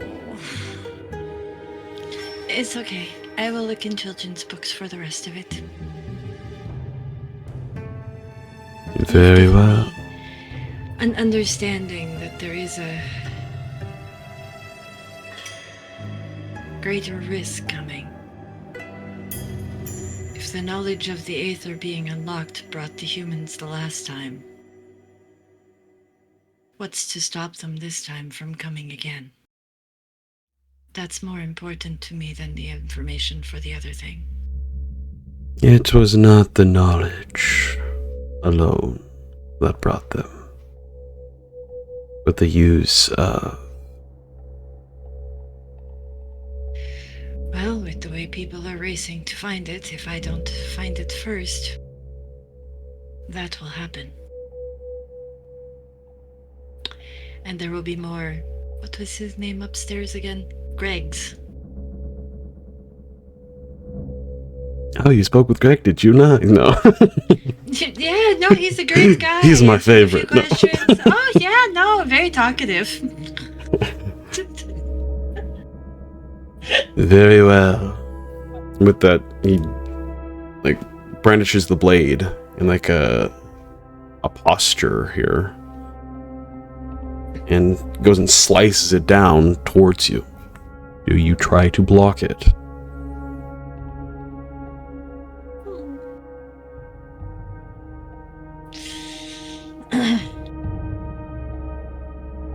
I should, but I think she's going to just kind of be like, okay, this is probably, I don't know what's going on. I hate saying this about him, but she's going to trust him. Okay. As it slashes out, you can see your incorporeal form here. It doesn't immediately hit you, it more glides through you, but it does tear at something vital. And not necessarily blood, but some sort of essence leaks out from this gash formed. And he holds it out as the essence itself starts to lap around the sword blade and into the hilt where the Elandris sits, as it starts to glow in a very deep, dark light. Almost as if, not like how your Elandris glows, but like an anti-light, almost, in a sense. Like a dead Elandris would if a dead Elandris glowed. Okay. Yes.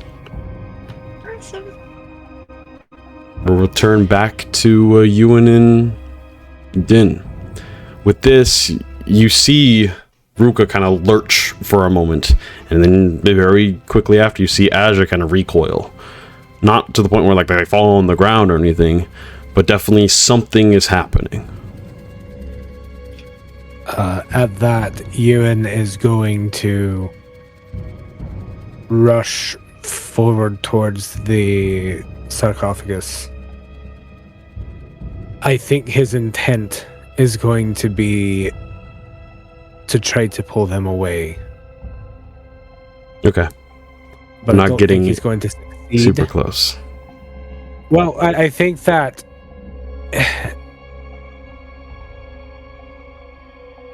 he would go to try to move them and think better of it. Because in his head immediately, what if I move them and their soul can't find their way back? Because paranoia. And so he'll try to get between them and the coffin. Okay. Din, are you aiding in any way, or are you staying by the doorway? I think after what happened, Din just be terrified and actually trying to see how he can help with their exit plan, because he knows it's gonna be really hard to climb up the staircase that's broken. So I don't know. For now, I'm just gonna see how Euan does, and if he needs help, I go there. But Din doesn't want to really get close to the sarcophagus. Okay. So as Euan interposes himself there, once again, both Asja and Rhukkarrak dissipate into a blur as the floor dissipates, as the walls fade into nothingness or somethingness. Hard to tell. But at its center, you see this figure once more.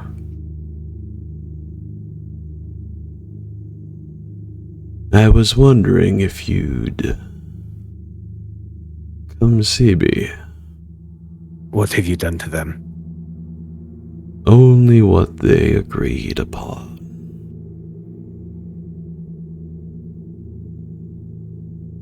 And you see, he's staring at you, but then his eyes shift up around you. And as you kind of look to see what he's looking at, you look down at yourself, and yet again, it's still very much like your fingers, everything about you is just drifting and fading. You can see these spectral branches that just encompass pretty much your entire vision above you.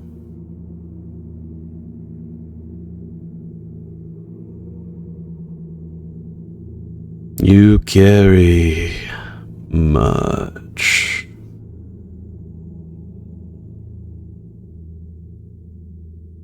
I know.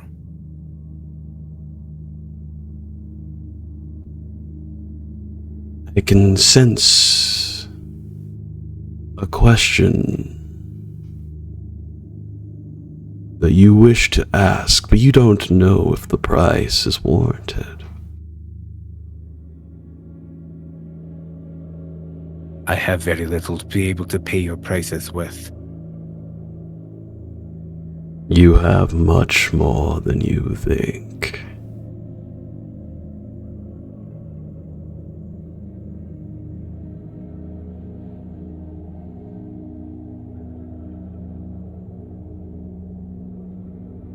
How badly do you want to know?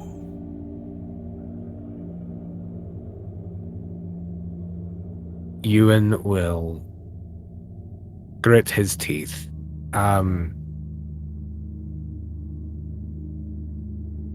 He was very on board with the pursuit of knowledge coming down here, and in some ways he still is, but his paranoia is really trying to gain a firm foothold in his thought processes right now. And he's trying to fight against it. But he knows this may be one of the only chances that he gets to ask the questions that he may want to ask.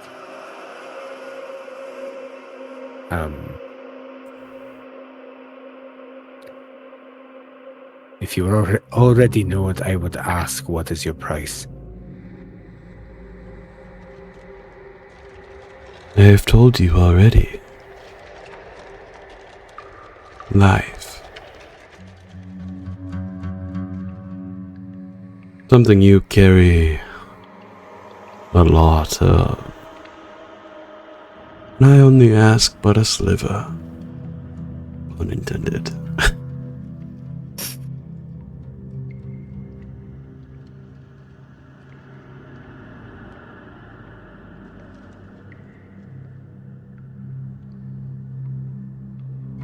There's a long moment of silence, and it would be very obvious to the Hollowflame that Euan is internally wrestling with his own thoughts.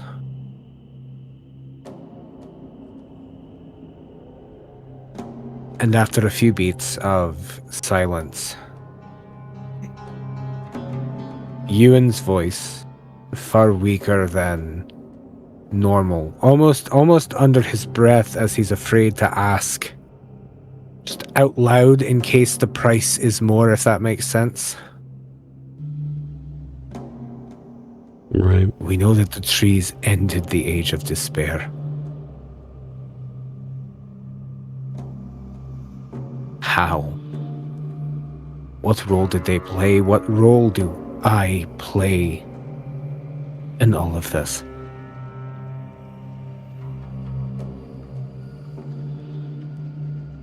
He steps closer, starts circling around, reaches up and Will's in Euan's hair, just like straight up.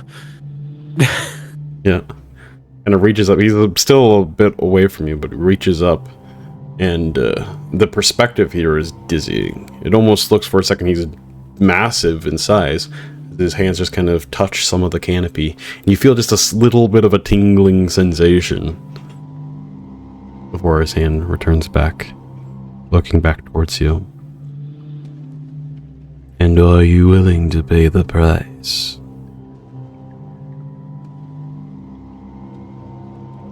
What is your price? I've already told you. And furthermore, how do I know that I can trust your word? Because if I am the key to cleansing this death energy, what is to stop me from cleansing you from this place?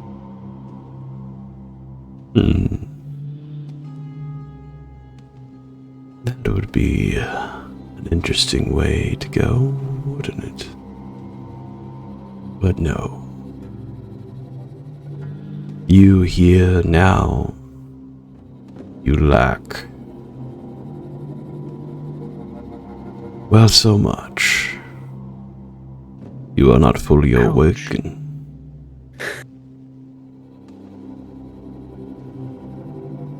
And so I urge you not to try. as it is not in my best interest to see you perish.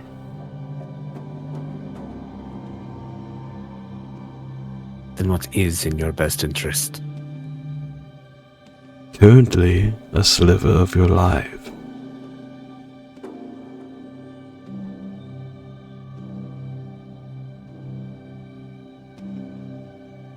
Very well.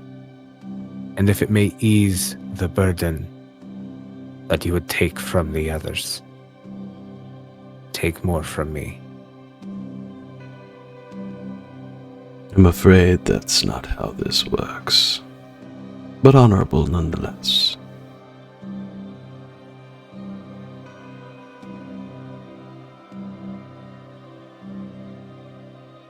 The great trees, the Vitae Arbor Celestius, the tears of Alamor, they've been called many things over the centuries. But you are correct. It was with their creation that Zorka as a whole was able to return to a place of life. And the cycle was rebalanced.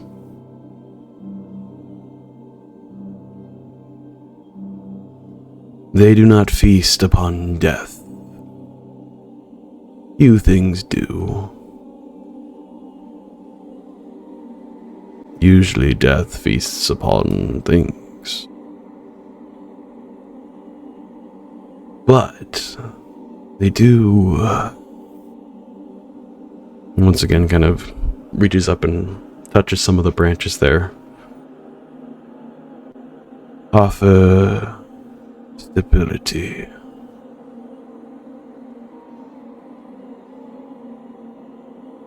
An energy born of life that allows death to return to it. To not be so hostile, so hungry.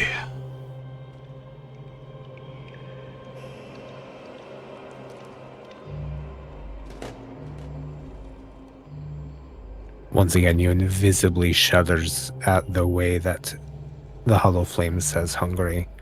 Yeah, and he like stares right at you as he says that. Euan just throws a haymaker, just punches him in the gob. Ah, thwack!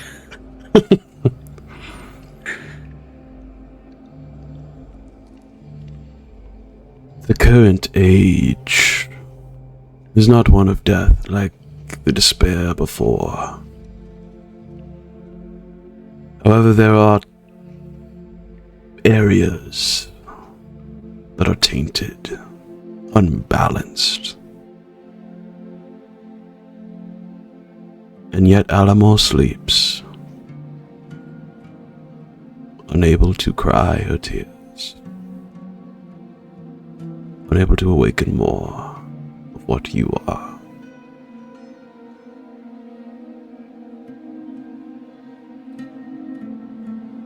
And with that, he reaches up and snaps off a bit of the branches there, and you feel this immediate sensation that it isn't pain, but just this emotion that just floods over you for just a brief moment of concern, of worry, of this awful feeling of almost grief for just a brief moment.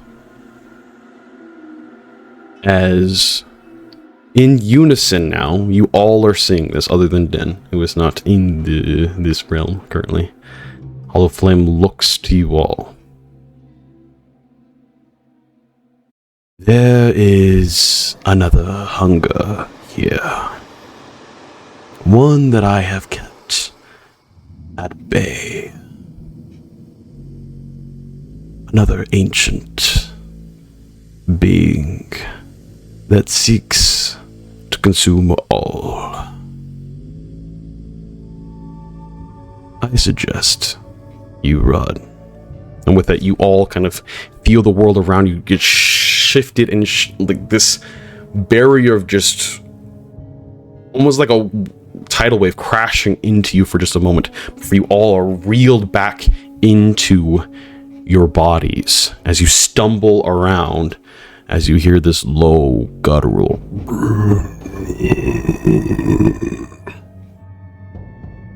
And that is where we're going to go to intermission, as the motley hue, or at least the three of you by the coffin there, are immediately pulled back to reality. Oh, there goes gravity. No. You immediately, your senses are a little disoriented from just being in that realm, in this place, that it takes you a moment to get back and sense everything around you. Then you immediately recognize that all three of them have become lucid once again. And Euan, it was just a brief moment, like mere 10-15 seconds that he went over there to interpose himself, and then before all of them came back. But as you hear that low, guttural, bestial growl that echoes through the entire chamber here, as the ground itself begins to shake, in a sense. What are you all doing? Don't like that. Okay, Din was already like kind of like thinking about the exit, so I think he would immediately just like start running towards the stairway. Din Time to rushes run. right over there. Mm-hmm. As you all rush outside the door here, you can see the sand in... Go ahead. Oh, hold on. Before that, Rhukka is like, as he's still gaining his senses and hearing, like, he is pissed. As he comes out there, he just like yelling in the direction of the coffin, like, "Are you kidding me? That was it? That's what I got!" As he's just like, and then he suddenly realizes he hears the roaring, and is like, "Oh, I guess that's what I'll have to do." And that's when he takes off. Okay. As Rhukkarrak shouts that, you all rush out of the room here. The sand in this other room that you came from, the one with Alamor's statue, and it starts to shake quite a lot as some of it starts to sink and pull down into some other area, potentially, as the shadows that emanate from the lights here, both mainly from Asja and a little bit from these small wisps, start to dance and move sporadically and form these large shapes of claws of some sort of appendages that start to appear as you all rush over to the other room there. I need you all to roll initiative. As Asja's running and rolling initiative, she's going to be kind of yelling out, "This is all too familiar!" With the whole collapsing of the floor and everything like that. Oh God. Well, it's another 0. That's right, it's not a 0. We'll have to see. This... It decided to die on me. No, come back to me. That means you don't have the encounter then, right? Yeah, that means... Right, It yep. now has Instantly you all are Suddenly transported the claws back stop, onto the they glimmer look at each wake. other. The little like the claws shadow stop puppets and come look out. at the nails and They're just they need a hands. manicure instead. They just say, "You care about these guys?" No, not really. Okay, but no. No. As you all get this immediate sense of dread as these things start to form. And this is not something... From the words that Hollowflame warned you with, you have a feeling if this thing were to catch you, it would probably be the end. It is, yeah. this overwhelming sense of fear. I actually need everyone to roll at the start here, too, with initiative, a wisdom saving throw. See if you have the frightened conditioned. The DC awesome. here is 18.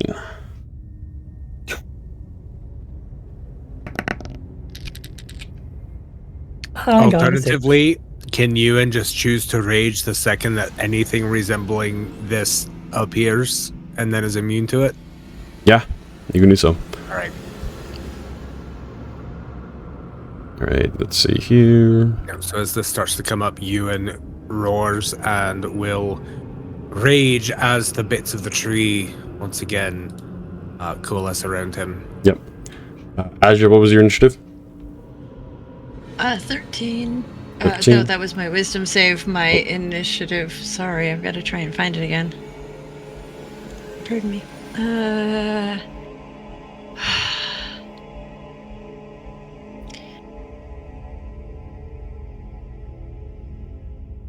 It was a 9. 9? Okay. Yeah. Din? 15. 15. Okay. Euan? 1. 1. Oof. Up with you and your terrible rolls with initiative. And then It's just Rhukkarrak, a running joke at this time. right? 17. 17. Yeah.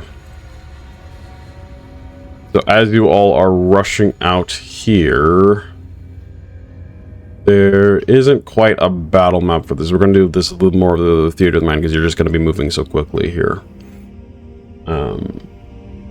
As you rush out, these forms start to apparate towards behind the statue of Alamor there and start to pursue you.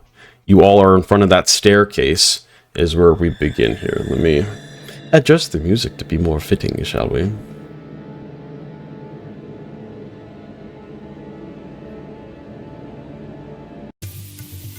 There we go.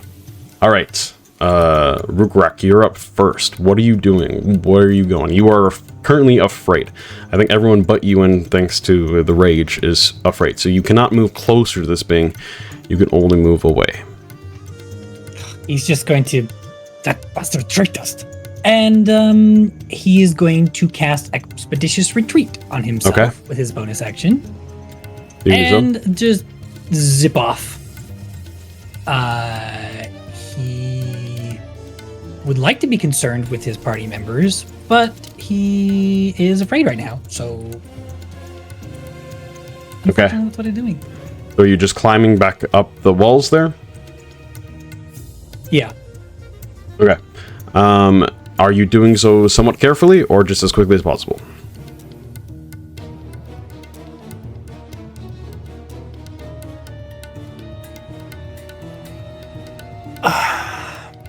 Because, like I said earlier, a little foreshadowing, yeah, these walls are very brittle, and you can definitely make it across safely if you take your time, but going quickly, you would need to make some checks.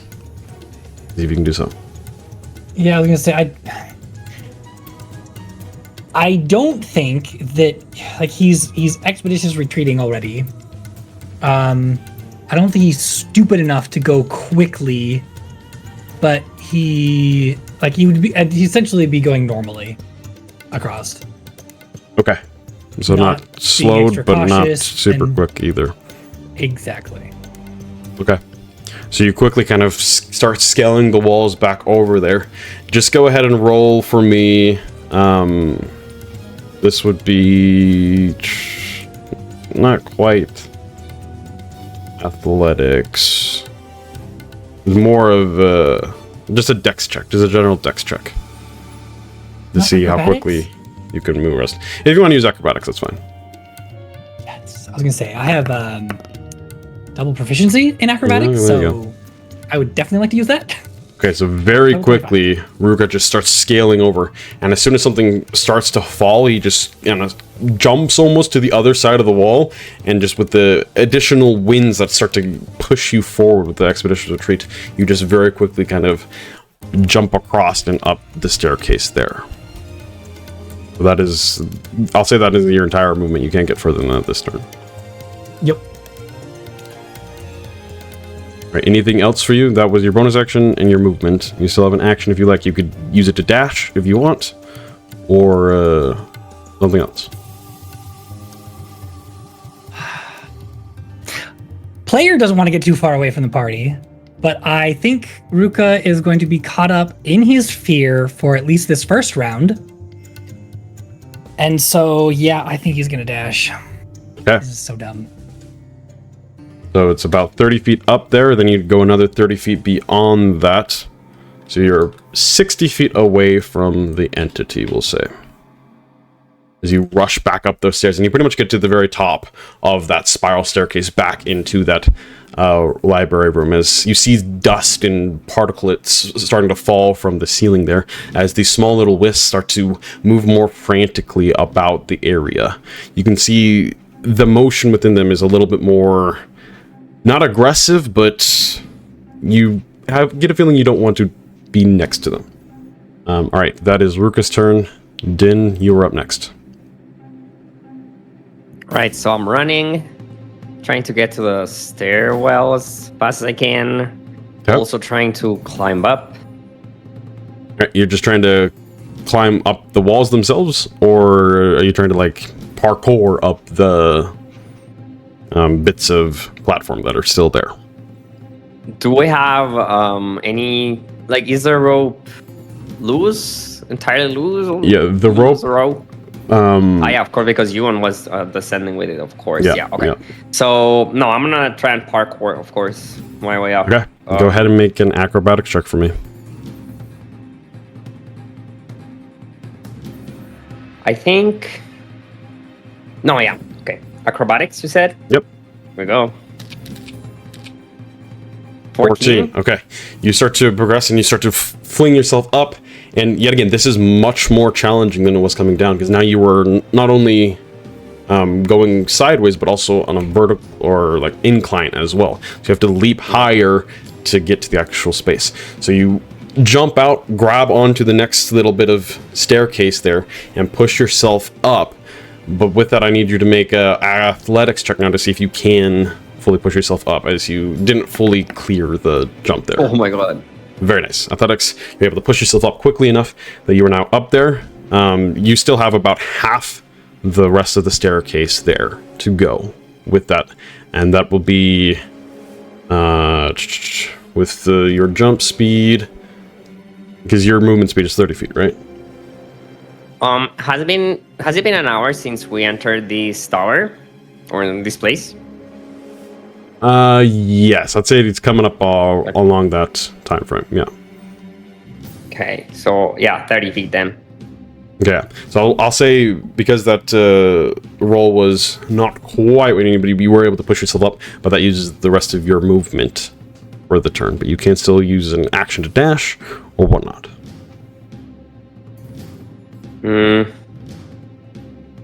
Okay, so seeing I'm gonna need like a bit more movement to get out of here, I'm gonna cast Long Strider on myself again, using my action. And with my bonus action, no, I think that's gonna be it for now. Like, I'm just gonna cast the spell and wait there. Okay. In the middle of the stairwell. And that's we it. move to Asja. Alright, the scaredy cat now is going to run towards the opening and basically look like she's just gonna run right off the edge, and she does. And I'm going to elven ability spell Misty Step 30 feet back up onto the ledge. Okay. So as you rush off the ledge there, the winds start to coalesce around you and propel you up very quickly as you grapple onto the side of the ledge there and pull yourself up to clearing the obstacle successfully. And my movement and my bonus action are going to be connected. I am obviously gonna she like reappears and just continues running. Okay. So my movement is 40 feet, but I'm also using, I'm not going to use the focus point on it, but I do get to bonus action dash. So I'm dashing that gives me, I guess, 80 feet So your total movement. bonus action was Misty Step already, but you can use your action to dash. Oh, crap with it. Okay, action dash then. Sorry, Yeah. I forgot that one is a bonus. Yeah. Every bonus action. So Okay, you land on top there, which is about 30 feet. Then you rush up, which is your movement speed is base 40 feet. 40 feet, yep. Okay, so you just rush up to you meet Rhukkarrak, and you are gonna actually go past Rhukkarrak here too. As you just rush past. The room here is filled with these wisps, though. I need you to make a. Let's see, what was the check? Acrobatics check to see if you can dodge and weave through these wisps. If you're just trying to like rush as quickly as possible.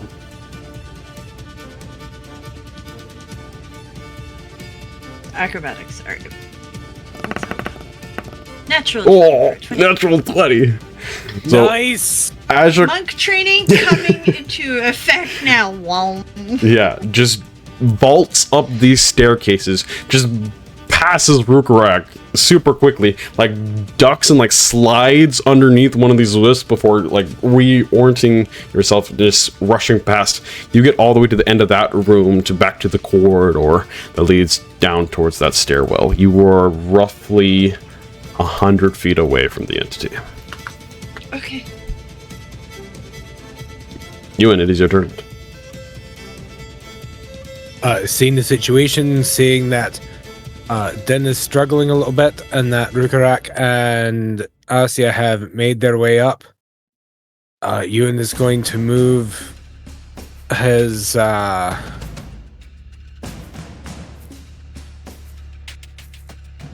Euan's going to bamf out his wings. Okay. Euan believes you can fly. Yep. You can touch the And sky. is going to fly out of the room and grab Din on his way up the stairs. Okay. So that will reduce your movement by a little bit with that. But your flight speed is what? Just your 40. regular speed? 40? Yep. Alright, so you bamp off the wings, which that's a bonus action to do so, right? Correct. Okay. As you sit there, the spectral kind of things, the canopy, more or less, starts to apparate. Stuff that you are a lot more familiar with now that you've seen it actually in person, more or less. As they form these wings, you beat them and fly up the staircase, swooping down and picking up Din on the way. I'm assuming, Din, you allow him to pick you up. Of course. Okay. As you and Guardian Angels and picks up Din here, you fly up over to the top of that, which is a 30 feet. Picking up Din will say that pretty much uses your entire movement to get to like the end of that staircase there. I'll dash. Okay, so dash on top of that. Still carrying Din, or are you going to set Din down as you fly and move up? I'm going further? to carry Din with me for the remainder of this movement. Okay, so we'll say I'll set him down when... you're roughly 50 feet away from the entity at this point. As you pretty much get to the top of those stairs, Din is also now 50 feet away. And yeah, you're like pretty close. You're right behind Rhukkarrak. Rhukkarrak's just stepped a few feet into this room here. You're just like right at the precipice of the actual doorway there into the room. All right. All right, is that your turn? That is my turn. All right, we move on to the top of the round as it is the entity's turn. As you hear more of this, this just shrill of a just guttural, horrific shriek that just starts to echo, and once again, just like an earthquake, more or less, is happening here, as well as bits of the room starts to fall, more dust is scattered. I need everyone within 50 feet of the entity, which is both Din and Euan currently. Rhukkarrak just got out of the range, to make a wisdom saving throw for me.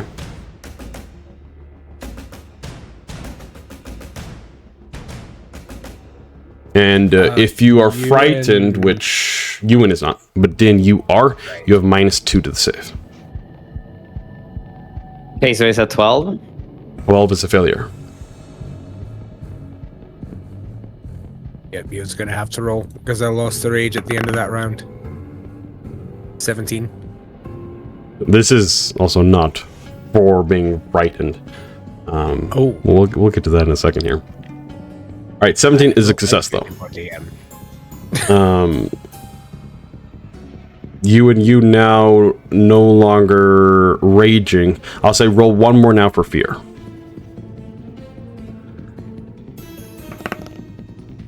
All right, so you succeeded the first effect, which we're going to get to in a second here, but you did fail the second effect. So you are now frightened.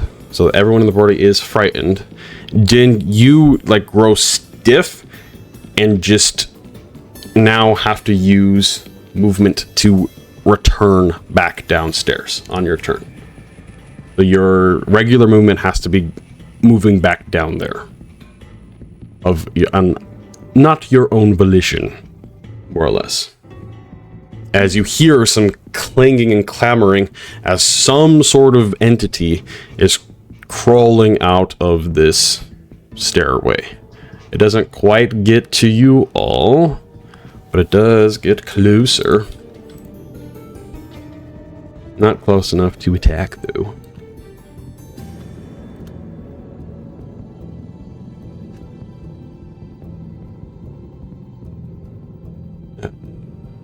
Wait. Okay. Nope, that's not right. All right, there we go. All right. And that is its turn. We move back to double round. Rhukkarrak, it is your turn. You heard this. It didn't quite affect you as much as well, you can look back and you see both Din and Euan kind of recoil from this a little bit, and they both look very frightened, and Din's eyes and pupils just completely like dilate to the point where he's not all there.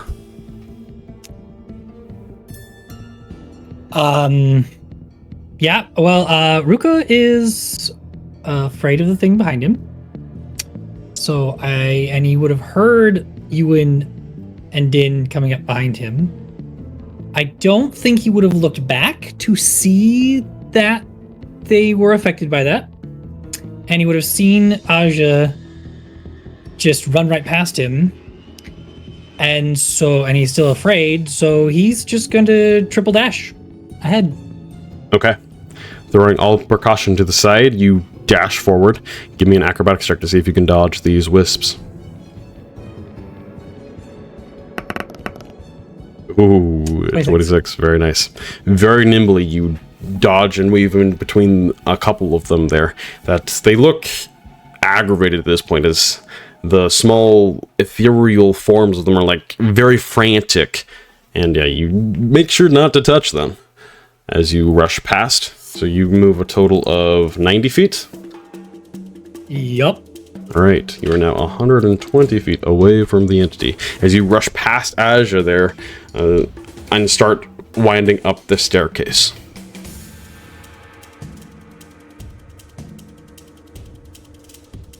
All right, we then move on to Din. It is your turn. At the start of your turn, you need to try to break free from Euan's grasp. Use your movement to rush down towards this beast. So you recognize this happening. Currently, you're holding Din, and so I think Din, you need to make like an acrobatics check, and you need to make a contested. Let me double check. It'd be athletics for me because I'm trying to hold him. Right. Oh no!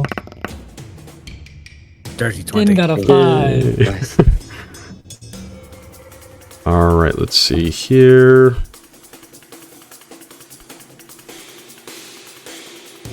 Do I still get like something on my turn or not?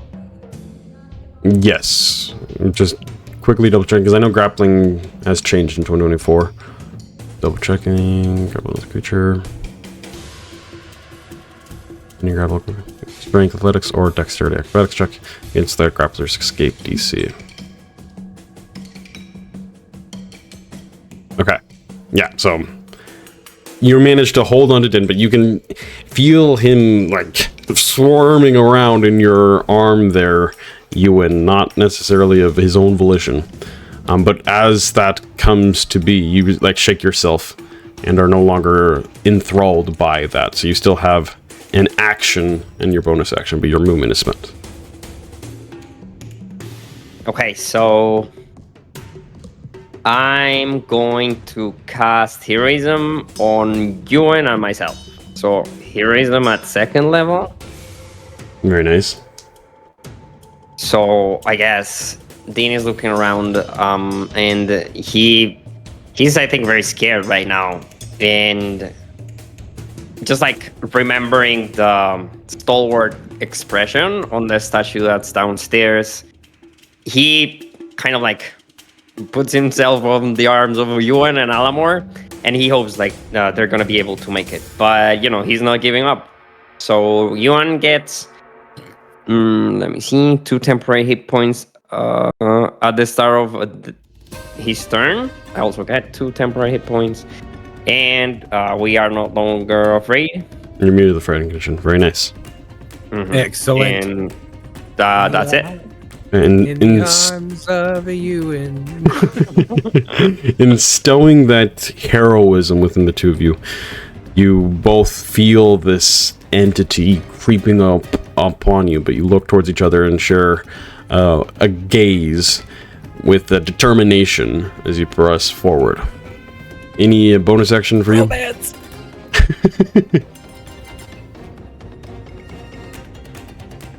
I'm sorry. Yeah, no, that's it for me this turn. Okay. Then we move to Asja. It is your turn. Alright. I guess Asja is going to. I'm just trying to see.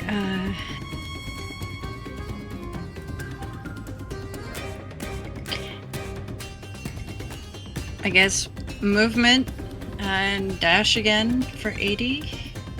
Okay. You rush past. You're like basically keeping like Rhukkarrak's following in your footsteps here pretty much because it's all happening the same time more or less. Like are right next to each other. Now that's my movement and my action, correct? Correct. Yep. Can I still use, if I use my focus point, can I still dash again? But Yes. this time I get both the dash and disengage.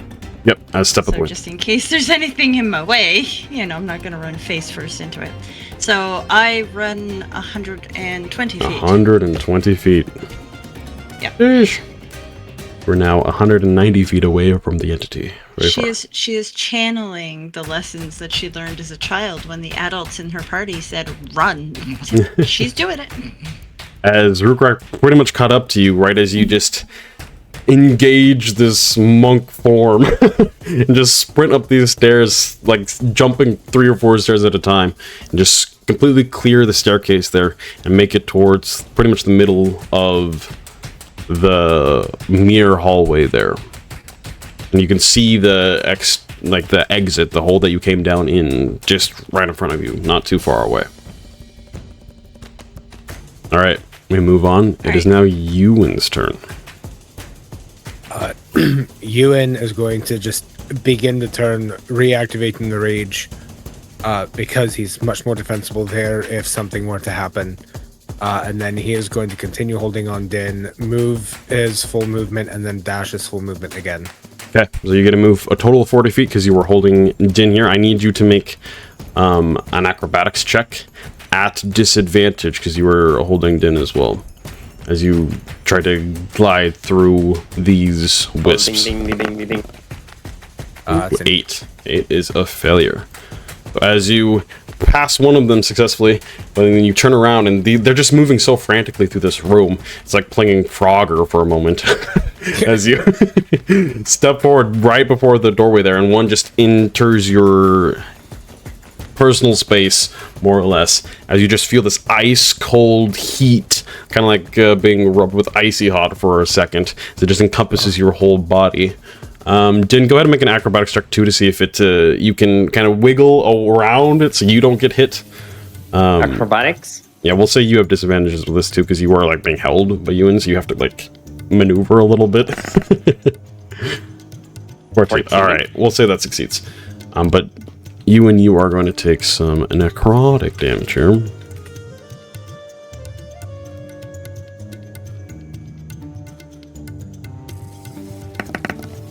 Ooh, big damage. 14 points of necrotic damage. It just, yet again, just feels that icy cold just all across your body, and it does not feel great. Nope. No, it doesn't. As Euan shouts out in pain. Anything else for you? That was your bonus action, and then action dash, right? Yep. All right, so you guys are now That's it. 60 feet away from the entity. It does not look good. Well, luckily, you are far enough away that when it shrieks again here at the top of the round, it does not affect you, but it is now getting quicker as it starts to press those stairs, and you can't see it. You haven't really made full awareness of what is chasing you, but as you hear the staircase start to clatter and more rocks start to fall and break and shatter as the rune is like being torn apart as this thing is breaching the surface here, it does get fully up towards the top of the stairs there, and it reaches right next to you because it moves a total of 60 feet. So it is like right pretty much on top of both you, Euan, and Din. And it is horrific. You can't really describe it, at least not with words. Just this overwhelming sense of fear just starts to emanate from it. And the only reason you're not immediately frightened is due to this heroism spell that is grasping your sanity at this moment. But the shadows are mingled together and to form this demonic form, not too dissimilar to what you fought at that arena with Malric, but much greater, much more evil, much more deathly, as it doesn't quite have a face or any real features to it. It's just this inky void, tendrils and claws and sharp appendages that is like making its way towards you. It is like right next to you guys. But that is its turn, as it had to dash to get to you. And then, all right, we move to Rhukkarrak. It is your turn. Okay. Well, caught up in his fear and rage and seeing Asja pulling ahead of him, he's going to triple dash again. Okay. It's another 90 feet up and out. That puts you 150 feet away from the entity, right at the base of the exit, the ladder chute there that you need to get out. There is a rope, and so you can climb up it. You're right at the bottom of that. Okay. All right, we move to Din. It is your turn. Okay. So with my action, still like picturing Alamore's stalwart expression, I'm gonna pump a cure wounds into Euan. So let's see. Oh my god, that's a shitty roll. For 13 points of healing? 13 points.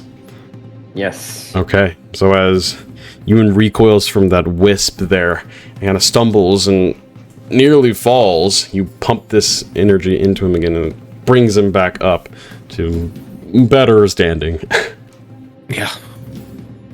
I'm gonna bonus action, pull my crossbow out, Okay. and attack like the entity. Okay, go ahead and roll an attack roll for me. 12. 12 is going to miss as you fire wide, and the arrow just kind of pierces through nothing. It just kind of flies, yeah, through nothing. Doesn't make any contact. Okay. And then move 40 feet away from it. You're going to let If go, Din or... goes- if Din goes to get down, Euan will let him go. Okay. So as you release that crossbow and then step down and rush forward, and you have 40 feet because of the long strider, right? Yes. All right. As you move away from it, it gets an opportunity attack as it lashes out towards you with one of these tendrils.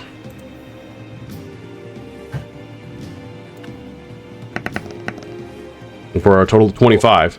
So as it lashes out hits. and grapples you there. And so you are not able to move. Currently, you'll have to use an action or something on a later turn to try to break free. And you are going to take...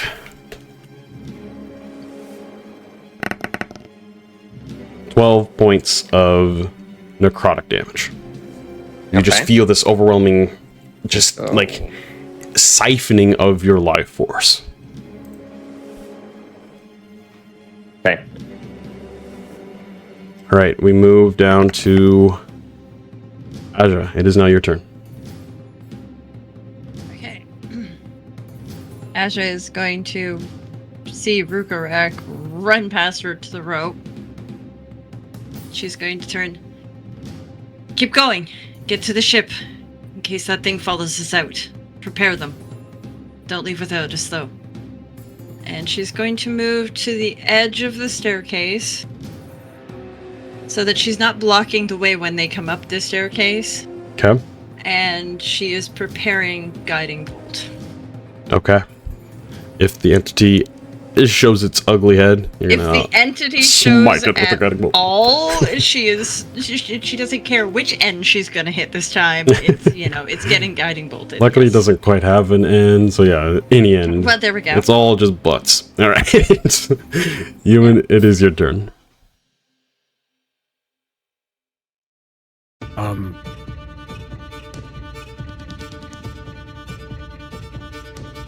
Euan gets ready to bolt.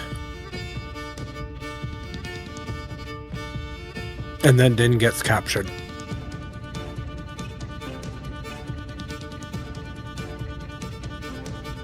And Euan is going to try to grab Din and rip him out of the tendril of the thing and move with him. Okay, and go ahead and Really leave him make behind. a strength acrobatics check, or not acrobatics, athletics check for me. See if you can rip Din free. A 16. 16 is what you needed. As you rip Din free from the shadows as they kind of recoil, though, in a moment, starting to reform. And then you once again rush away. That uses your action to do so, so you're not able to dash this turn. But as you leave, it gets another reaction, as it has multiple of those, and strikes out towards you. Here's my question. Since I'm ripping the grapple out, can I count that as part of an attack? Because I will blast the thing with flame. If you let me get the attack in. Yeah, I think that's totally fair. Placing one of as your Euan attacks. rips him out. Yep. As Euan rips Din out of the thing's embrace, he will turn around and release a gout of flame into the whatever is close enough of the creature. Okay, and it Whether needs to be make a hoping dex the save. fire does something or the light does something. It's a DC 13. Yep.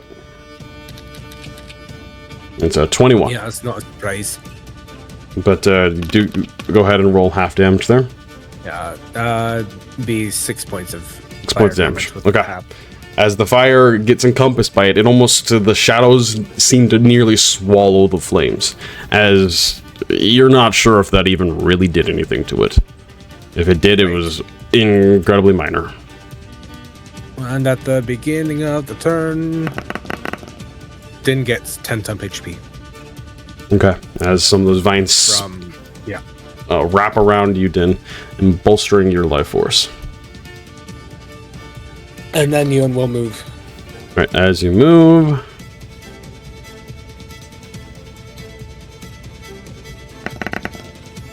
That's it's a gonna hit. 26 to hit.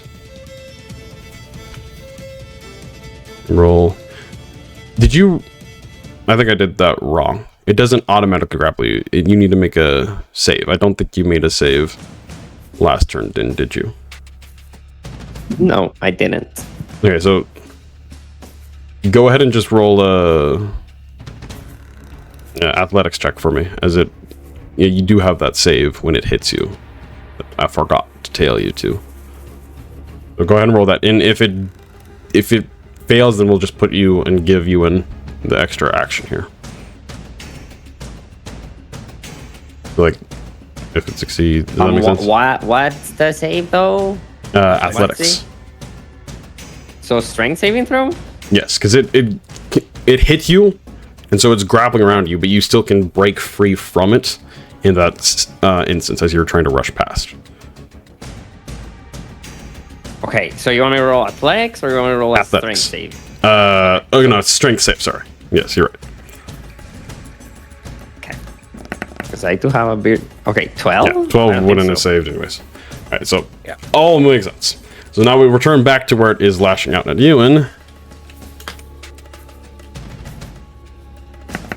For a total of 14 points of necrotic damage, and then I need you to make a strength saving throw for me. 26. There you go, 26, easy. So it does not grapple you there, so you are still able to move. Pulling Din with you, you can move a total of 20 feet away. Yep. So now the two of you are 20 feet away from the entity. But I think that's your turn. Yeah, that's my turn. All right, we move to the top of the round. Both Din and Euan are both within 50 feet of it. I need the two of you to make wisdom saving throws for me.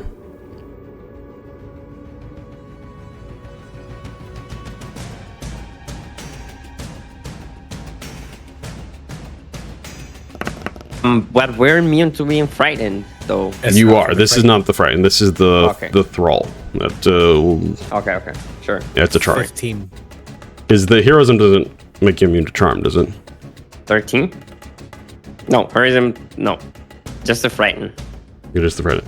All right, both of those fail. The DC 16 on that. So both of you will need to use your movement. You still will have an action to move closer to the creature at the beginning of your next turn. As it does that, it then closes the distance there to the two of you.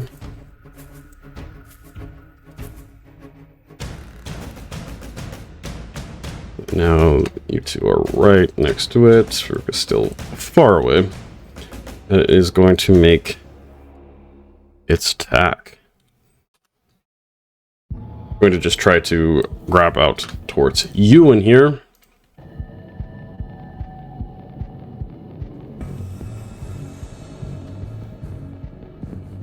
Where did that go? Why? Come on. You can do it. There it is. Ooh, natural 20. That is going to hit you, Euan. I need you to make another strength saving throw for me to see if you are grappled. There's no point. Okay. I mean, he doesn't have to roll that hard with that. Is 16 enough? Nope, that's not. So yeah, I will make the strength save. I am shocked. 21. All right. 21 succeeds, so it does not grapple you as the hand just kind of, the shadow kind of appendages just kind of grasp around you and pull some of your life essence out of you, but don't actually manage to hold on to your physical form there. But that is its turn. Right, we move up to Rhukkarrak. Oh my goodness! I, as player, want to rush down there really bad right now.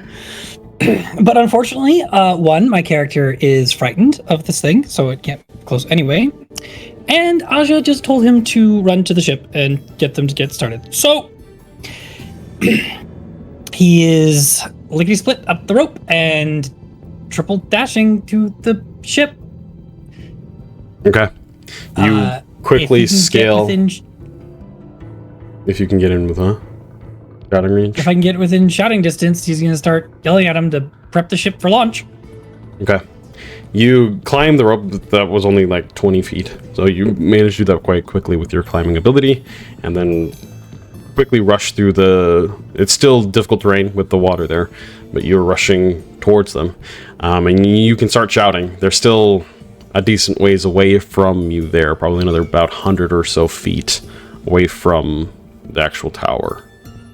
Or to where you get to. But you get a total of another 90 feet away. Alright. But that is your turn. He just, ready the ship for launch. There's something chasing us. And that'll be it. Yep. We move to Din. As you spend your movement here to try to enter the creature's space. You are still being held by Euan at this point, so I think we'll do the same thing again. Euan, go ahead and make athletics, and Din make acrobatics. Just contested roll here. There you go. 22. Euan's not letting go. So, you're just a movement is wasted in that case. But you still have an action and a bonus action that you can use if you'd like. As you're going to shake off the thrall that is bringing you closer to this entity.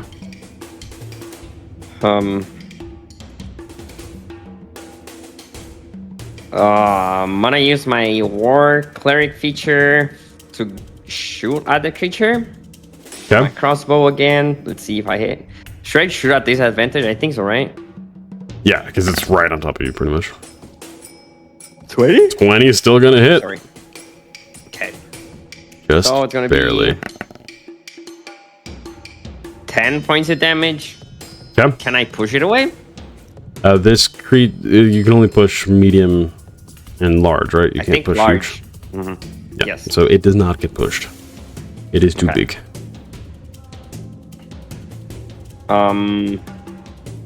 And then for my action, I think I'm just gonna take the dodge action for now, and that's my turn. Okay, dodge action for Din. That is your turn. We move to Asja. As you can hear the conflict that is happening down there, and you don't see any sight of both Euan and Din. They're pretty much just down the staircase, though, a little bit past the actual staircase in that corridor-ish area. You can hear that, but no entity has reeled its face to shoot with a guiding bolt yet. Well, I was going to ask, because she can't see the entity, she knows it's back there somewhere. Can she go down the stairs a little, or does fear still make it that she's pretty much immobilized in place? You are still frightened. Yeah. Right, you're supposed to... My bad, this is... Like, I can't approach the creature. You but cannot does that see count it, which if I cannot means... see it? Yeah, which means at the... I think it was at the end of your turn you're supposed to make, saving throws to see if you're no longer frightened from it. So just go ahead and make a wisdom saving throw for me. The DC is 18. 7. Yeah, you are still very much afraid. She's still afraid. Okay, but she can't see it, so technically she could go back down the stairs and... No, right? because you can't No? willingly No, move she's closer stuck towards where she a... is, yeah. Thing of fear. Alright.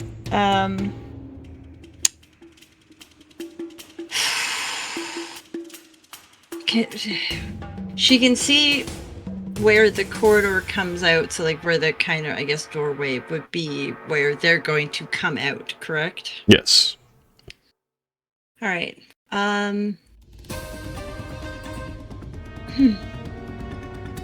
Okay. Yeah, no, she's, again, I was considering changing spells, but no, what she's gonna do is the best course of action. Yeah, so she's, again, just going to hold her breath, cross her legs, because I'm pretty sure she probably wants to pee herself a little. You know, try and calm herself, but yeah, no, she's pretty much just ready with her hand, like her hand pointed towards that doorway, that the minute the two of them are out and she sees movement of any sort that she can try and hit, she's just gonna go for it. Okay. Because you were just ready yourself, hoping that they show their face. Yep. Alright, Euan, it is your turn. You need to use your movement to get closer to this being. Can I do anything before I use my movement? It's at the start of the creature's turn. They move closer. They use their movement to get as close to the creatures. It is literally right on top of you. Like, pretty much you just like move towards it more. Like, you can't really get that much closer to it. But no, because it's at the start of your turn.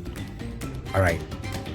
But I say, So, go yeah, ahead. so your movement's just gone pretty much because you're there. Yeah. Still holding on to Din.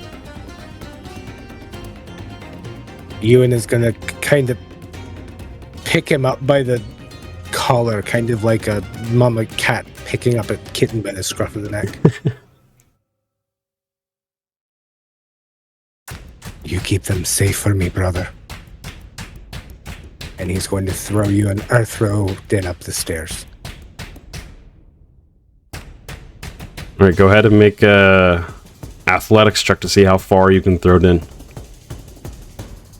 No, that's supposed to be an advantage. It's a dirty 20. Dirty 20, we'll say 20 feet. I think that is fair. You throw Din down the corridor right to the base of the staircase there, right where you guys talked to Greg. Mm-hmm. And if you will allow it for narrative sake here, Euan is going to drop his rage and use the vines and tendrils to block the corridor off behind him, grasp his halberd, and turn to make a stand so the other three can escape. As you stand here, Euan, this abomination, this horrific demon that is in front of you, you hurl Din down the corridor there and turn back to meet this creature. And something within you blossoms, awakens in a sense. I need you to make a constitution check for me. Let's go. 17. 17. So as you stand that ground, Euan takes a back seat here. And the Koron wakes up, at least for just a moment. As from your Elandris, the lantern around it shatters into this incredibly bright, overwhelming light.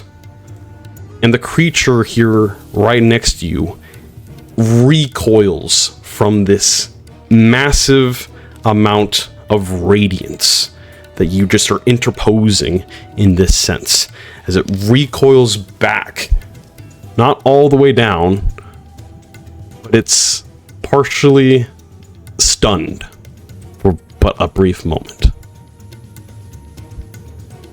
As you are just, Din, you get thrown, tossed, and you land on the ground there, a little bit bruised and bloodied, as you look up, and the entire corridor just is filled with luminance. Just this overwhelming light of just pure brightness. And you're considered blinded for the time being.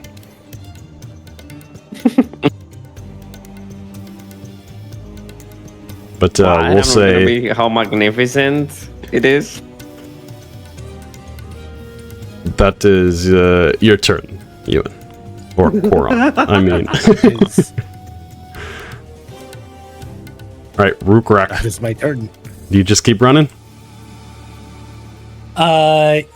Yes. So how far is the ship? About 100 feet away from you. They can start to hear your cries out, and their movement is happening on board there. You see someone go over to the arcane ballista there and start to ready it up. Not aiming it at you, but getting it ready if needs be. Then he is going to. So it's 100 feet. He's going to. Go ahead and make a wisdom save too, because you were not on line of sight, and you, or yeah, far away. But you can make a wisdom save to see if you're no longer afraid. No, you're still afraid. Darn it. Okay.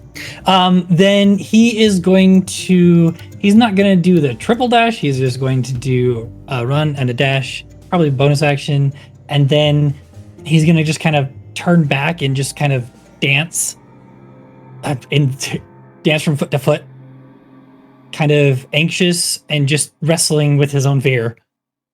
Okay. As he's waiting for the others to come up. Just where are they? Din, it is your turn. This light is still emanating from Euan, as you can barely make out your surroundings. But it's blinding. What are you doing? Yeah, Din is like super battered and it's like standing up, really dazed, putting his forearm in front of his eyes, kind of to maybe catch a glimpse of what's going on, but all he can think about right now is just like Euan telling him to get out. And he's pretty scared. So that's what he's gonna do. He's gonna get out. So I'm gonna dash, I guess, away. Okay. And up the stairs, and I gotta get guiding bolted in the face. As soon as that just sees movement, bam! No. Okay, Yeah, so you he's gonna dash upstairs. So that's my action and 80 feet up. Yep. My movement. You make all the way up those And- stairs. You can even get past Asja. That you see her right kind of at the middle of the hallway there, waiting. Okay. And Dean is gonna look at Asja as he runs past her and say, Juan is holding it there. We need to go.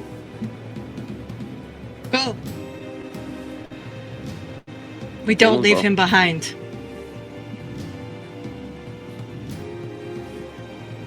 Dean will like move the rest of his movement and wait there for Asja and Euan. See what happens, and that's my turn. Okay. Asja, it is your turn. Okay, so I get to make a wisdom save? You do. Alright. 19 beats it. 18's the DC.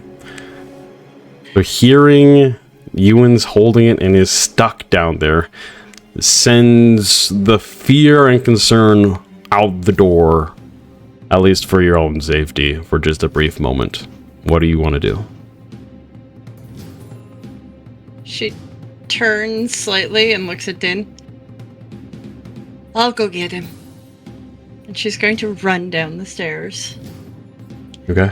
Use 40 feet of movement right down the stairs. You can see the blinding luminance emitting from Euan currently. Okay. But she can see Euan, correct? Barely. You can kind of see forms, She can but make it's an really outline hard of to him? see. Yeah, because of just how bright it That's is. You fine. have to like squint really hard. From memory, can she remember how far from that entrance of the corridor to maybe where Euan is? How far is that distance? From the entrance of what quarter?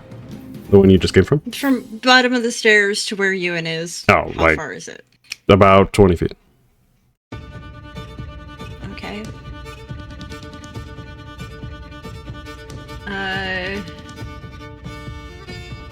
How do I do this? How do I do this? How do I do this?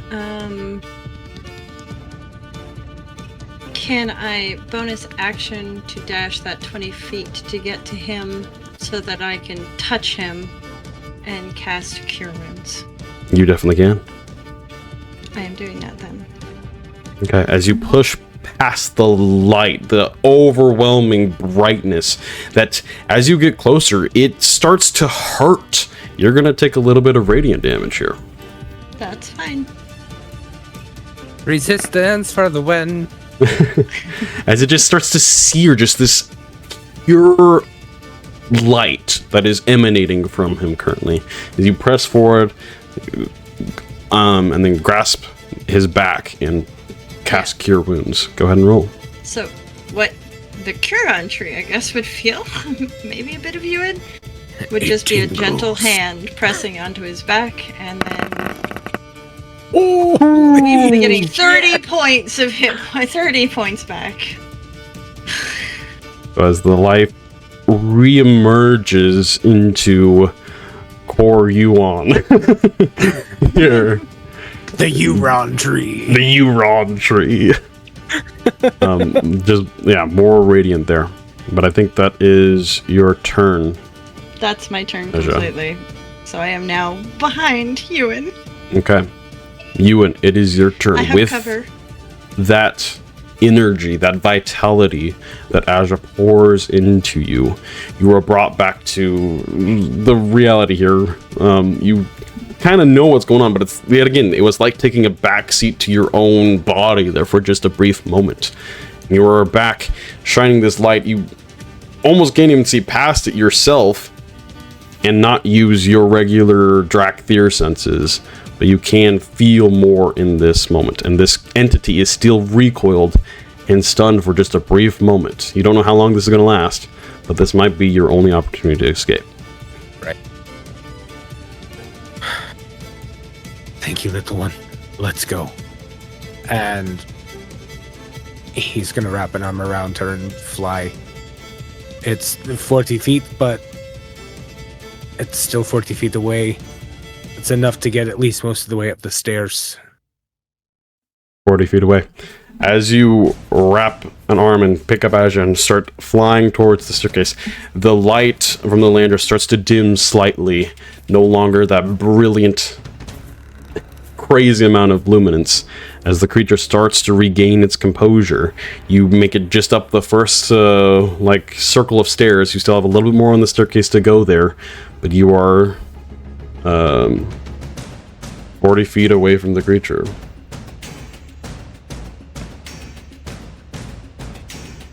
And that is where we're going to move to the top of the round, as it is now the entity's turn. For clarification's sake, just so I know going forward, I had said if you'll allow it narratively, he'll drop the rage, use those vines to block the way off, so that way hopefully it can hold him back. But then all of this happens. So has Euan dropped the rage or not? I'd say yes. I think that was like you expending that rage. If you want to do as a bonus action, re-up the rage. If you have another rage to re-up. I do. And I will. Okay. This one doesn't have as much of the vinies and everything, though, but it still helps with other things. I just wanted to clarify. Right. Alright. With that, it is the entity's turn. As the two of you are within range of it, I need both of you to make wisdom saving throws for me. As it screeches out in this horrific sound that just echoes through your soul. That is a failure on both accounts. Your movement will have to be towards the creature on the start of your turn. As it starts to shamble, its movement is cut. It only gets 10 feet closer to you, so you both are 30 feet away from it. It's just close to the staircase there. It's about 10 feet away from the bottom of the stairs. And you guys are like halfway up the stairs currently. But that is its turn. As we move to Rhukkarrak, I think just waiting. You can make a wisdom save again to see if you're no longer frightened. Yeah. Nope. 6. Yeah, Very, he's very still scared. just nervously moving around. Just where are they? Why aren't they here yet? They should be here. Someone should be here. Yeah, with this too, on your turn, I will say the Glimmerwake starts to pull closer towards the tower here. Not going to come all the way up towards it, but it starts to move closer towards you. As you just kind of hear Captain Orion call out, "Where are the others?" I don't know. They should be here by now. All right, with that, we're moving to Din. You can hear that the two of them started to come up the stairs there. Go ahead and make a wisdom saving throw to see. Oh no, you're not afraid anyways. You have heroism. Yes. Okay, so I think I would be able to recognize like the kind of like the gaze on Asja's face because Din was there just a moment ago. And how far away would Asja be from Din? Currently, like 10-ish feet. You're just like right at the top of the staircase there. They're just down a little bit. I don't know if you can quite see them because it like is a spiral staircase. But yeah, you're like 10-ish feet, not far. I think Din is gonna like rush towards Asja and then like grab her by the ankle, like pulling on her. Okay. Trying to like take Asja away. So like with the rest of my movement, and if I can dash, just like pull Asja as much as I can away from the creature.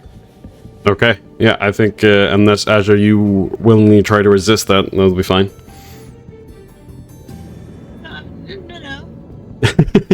It's okay. I'm So- fine with being pulled away. You have 40 feet of movement, right, Din, right now? With Longstrider? Yes. So 10 feet to Yeah, her, so you have 30 left, so you move 15 feet away further. So you both now are 45 feet away. You like get to the top of that staircase and just slightly into the mirror corridor there. Yeah, but I can also like dash with like pulling her, Oh yes, right? you can, And that would for get us another 20 extra feet. Yeah, so 6 Yes. feet. So you get close to the end of that mirror corridor. Yeah, and then it's like, oh, please, please, let's get out of here. And that's my turn. All right, Asja, it is your turn. You are going to move 30 feet back. Actually, 40 feet, right? Is your movement? 40 feet, yep. You're 40 feet back towards the creature. I'll say, Okay. Din, we'll make the... Go ahead and make acrobatics and athletics. To see if you can hold on to her, Din. As she unwillingly is thralled back into this creature's presence. Okay. I only have the want to walk towards it. It's not like kind of zombie-ish, right? She still has some free thinking. Currently, no. Because you failed the wisdom save. It's like your coma goes for a second, and you're just pulled towards that creature, that entity. You have to use your movement to move as close to it as possible. So do you want me to roll athletics or do you want me to roll acrobatics? Your athletics, because you're trying to hold her back, and Asja as acrobatics, trying to. Sorry. Now would be the Natural time to one. roll a one. Natural one. Okay, natural one. Come on. No, Sorry. no, I tried. not quite. So you try to hold her back, but she just is a little too agile and breaks free and rushes back towards the creature. 40 feet. Yep. So it's still 25 feet away from you, as you're kind of closer now to the bottom of the staircase there. It's not right there, but as you kind of get down to the stairs, you shake back to awareness, and now you have the rest of your turn. So you can now try to dash back. You still have an action and a bonus action that you can use. Okay. Sorry, I'm just looking up one thing because I don't want to mess up again with the thing and the thing. All right. I believe this is my bonus action. Yes. Okay. Movement action. She's going 40 feet back up the stairs while Are you her bonus wanting action? To try to pull Euan along with you? Yes. Okay. Sure. Grab Dad by the collar and go, come on, Dad. Just by the ear. Come on, come on. Yep. It's like, you have some splaining to do. She grabs him by the tail and, you know. But yes, action. So she will go back up the stairs, grabbing Euan. so I've got to make an athletics check. Oh god, I'm not. You don't got to make an athletics yet. That will be on Euan's turn to see if he breaks free from the thrall. But you move 5 of your 40 to get back to Euan, and then now you have 35 left. That's halved as you pull Euan along, which is like what? 15, 17. Yeah, 15-ish. We'll just say 15. You're pulling a big old drac there. So now you both are 45 feet away, and you do still have a bonus action. Yes. Bonus action. She is conjuring her packed weapon. Okay. Grabbing out the staff of light. Very nice. Yep.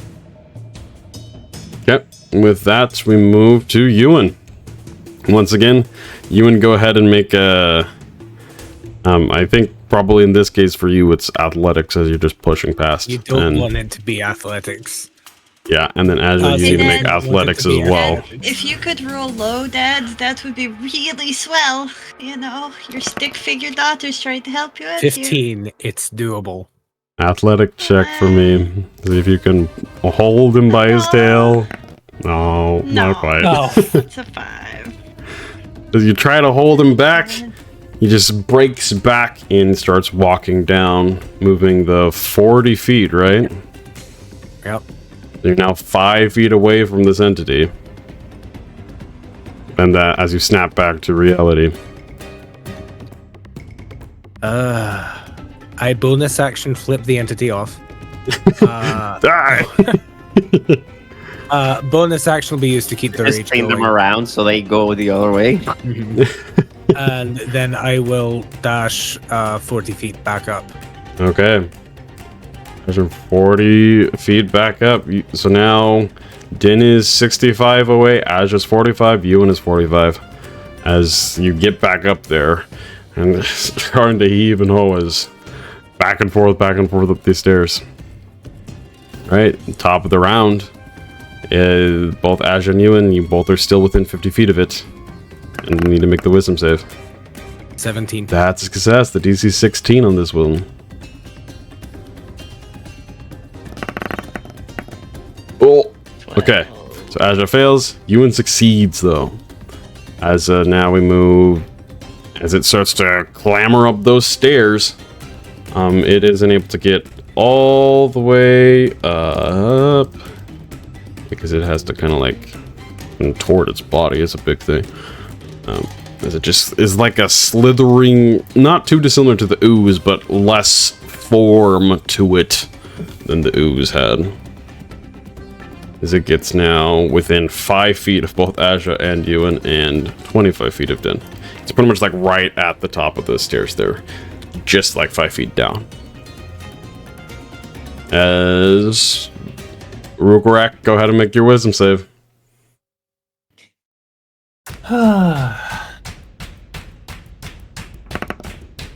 Hey, you succeeded!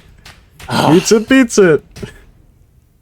As his worry continues to grow, he's able to finally overcome his fears, and he's just like, I'll be back. And he runs back. Okay. So I think Gonna with triple this dash. turn, you're going to pretty much get back down.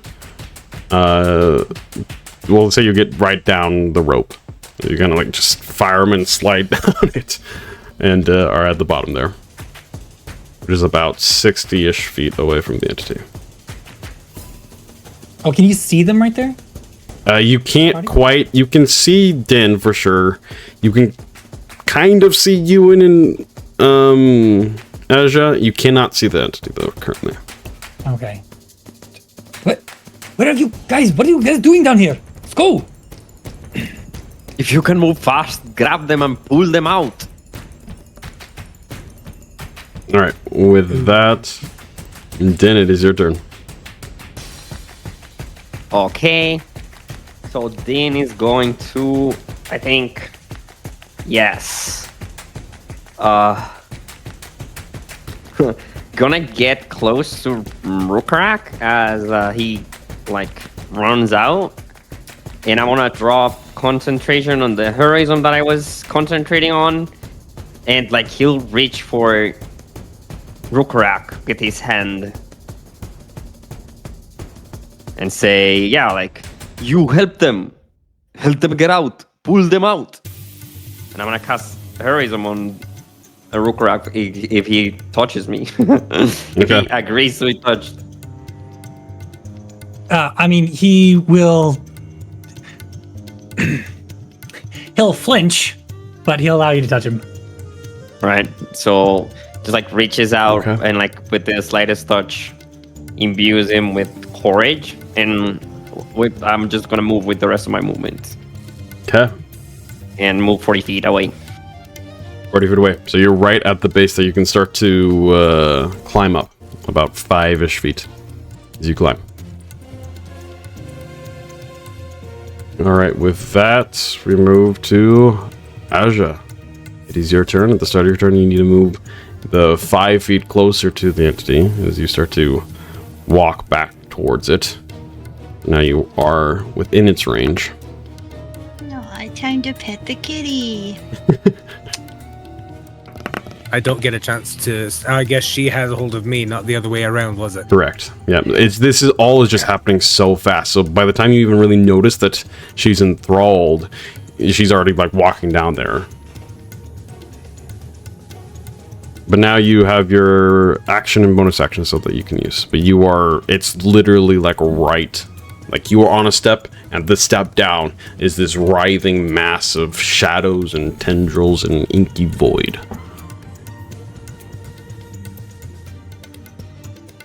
I'm gonna take the attack of opportunity, and she goes, no, not today, and runs. Okay. So as you rush out, if you want, do you still have any key points? Nope. Oh, rip. Yeah, the step of the wind would have I'm out of key disengaged. points. I am the most normal little elf you've got right now. There we go. All right. Like, I've got cantrips, but I've got to be further away from them to do the ones that would actually hurt it, so... Yeah, 23 is going to hit. Yes, it is. I need you to make a strength saving throw for me. It's minimum damage. 13. Yeah, that is not going to succeed on the strength, though. So you are grappled from it as it wraps those tendrils around, as you just feel this life force being drained. How much? 6. Okay. 6 points. Yes, of necrotic damage. Yep. So that's my temporary hit points now all gone, and... Okay, cool. You still have a bonus action, or...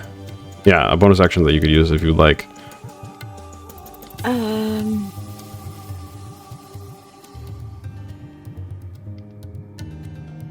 Because, well, can you dash as a bonus action? Because I think you can. Yes, I can without using a key point. Without using key point.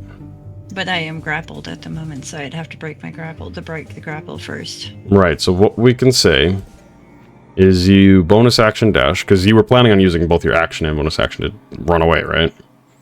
Uh-huh. So you use your bonus action to give you the 40 feet, and you start to flee as it grapples you. You can now use your action, because you can't dash with it, to try to break free. Okay, I will try and break free. One more strength check, athletics check. Yeah, there you go. That'll do it. So as Fear does wonderful things for Asja, apparently. grapples you there for a moment, you get like lurched back, but then you just manage to shove past it as the shadows dissipate from you, and you still have the 40 feet of movement from your dash, as you still use that bonus action to dash, that you can now run away. She's doing that. She's running away. Yeah. That gets you like pretty much at the end of the mirror corridor, right close to Rhukkarrak and Din. Just about 20 feet away from them. As she's, she ungrapples and kind of humps and gets to her feet and starts running, and she's running past you, and she goes, "Dad, I'll make you Tylenol, just run fast, okay? Double dose of it, let's go!" She's gonna need the Tylenol IV drip after this. All right, Euan, it is your turn. All right. Euan's going to turn and run. All right. Fly, but still. You have 80 feet. You're 5 feet away from it, so it does not get the up attack on you. All right, so I'm going to fly the 40 feet to Asja. No, the 35, grab yeah. Asja, Okay. and fly the other 20 feet. All right. With that, you make it right to the rope ladder there. And with that, you are now all over 50 feet away from it, so it cannot thrall you back into its presence. And so you all Euan barrels down with his wings, snatches up Asja, and kind of like pushes you all into that small little corridor that you descended in with the rope hanging down. Din's currently climbing up very quickly. You're like right behind him. As you see both the two of them, I'm sure you also start to climb up as you all climb up and out of this small little corridor. Euan is able to use the wings, not even having to climb, and just lift Asja up and out of this. You all scatter out. Yeah. Sorry, go ahead. You all scatter out of the ruined tower here and just start breaking it towards the Glimmerwake that has gone significantly closer. It's about 50 feet from the actual base of the tower. As you see, there are two of the arcane ballistas like locked onto the entranceway there as they're waiting for something to emerge. They almost fire upon you, but they don't. They're like, hold on! As you both all run out. Both Din and Rhukkarrak trudging through the water, Euan just flying out of the actual rune there and cressing over to the Glimmerwake. You hear one final, ungodly, horrific screech emanate from the tower before it all goes silent. And that is where we're going to pick up next week. Y'all made it out! Oh my gosh! I thought I was done. Oh, yeah, they got really close there. I thought I was done for. I'm like, I'm at 2 hit points. The only chance they have is if I sacrifice myself for their safety. Yeah.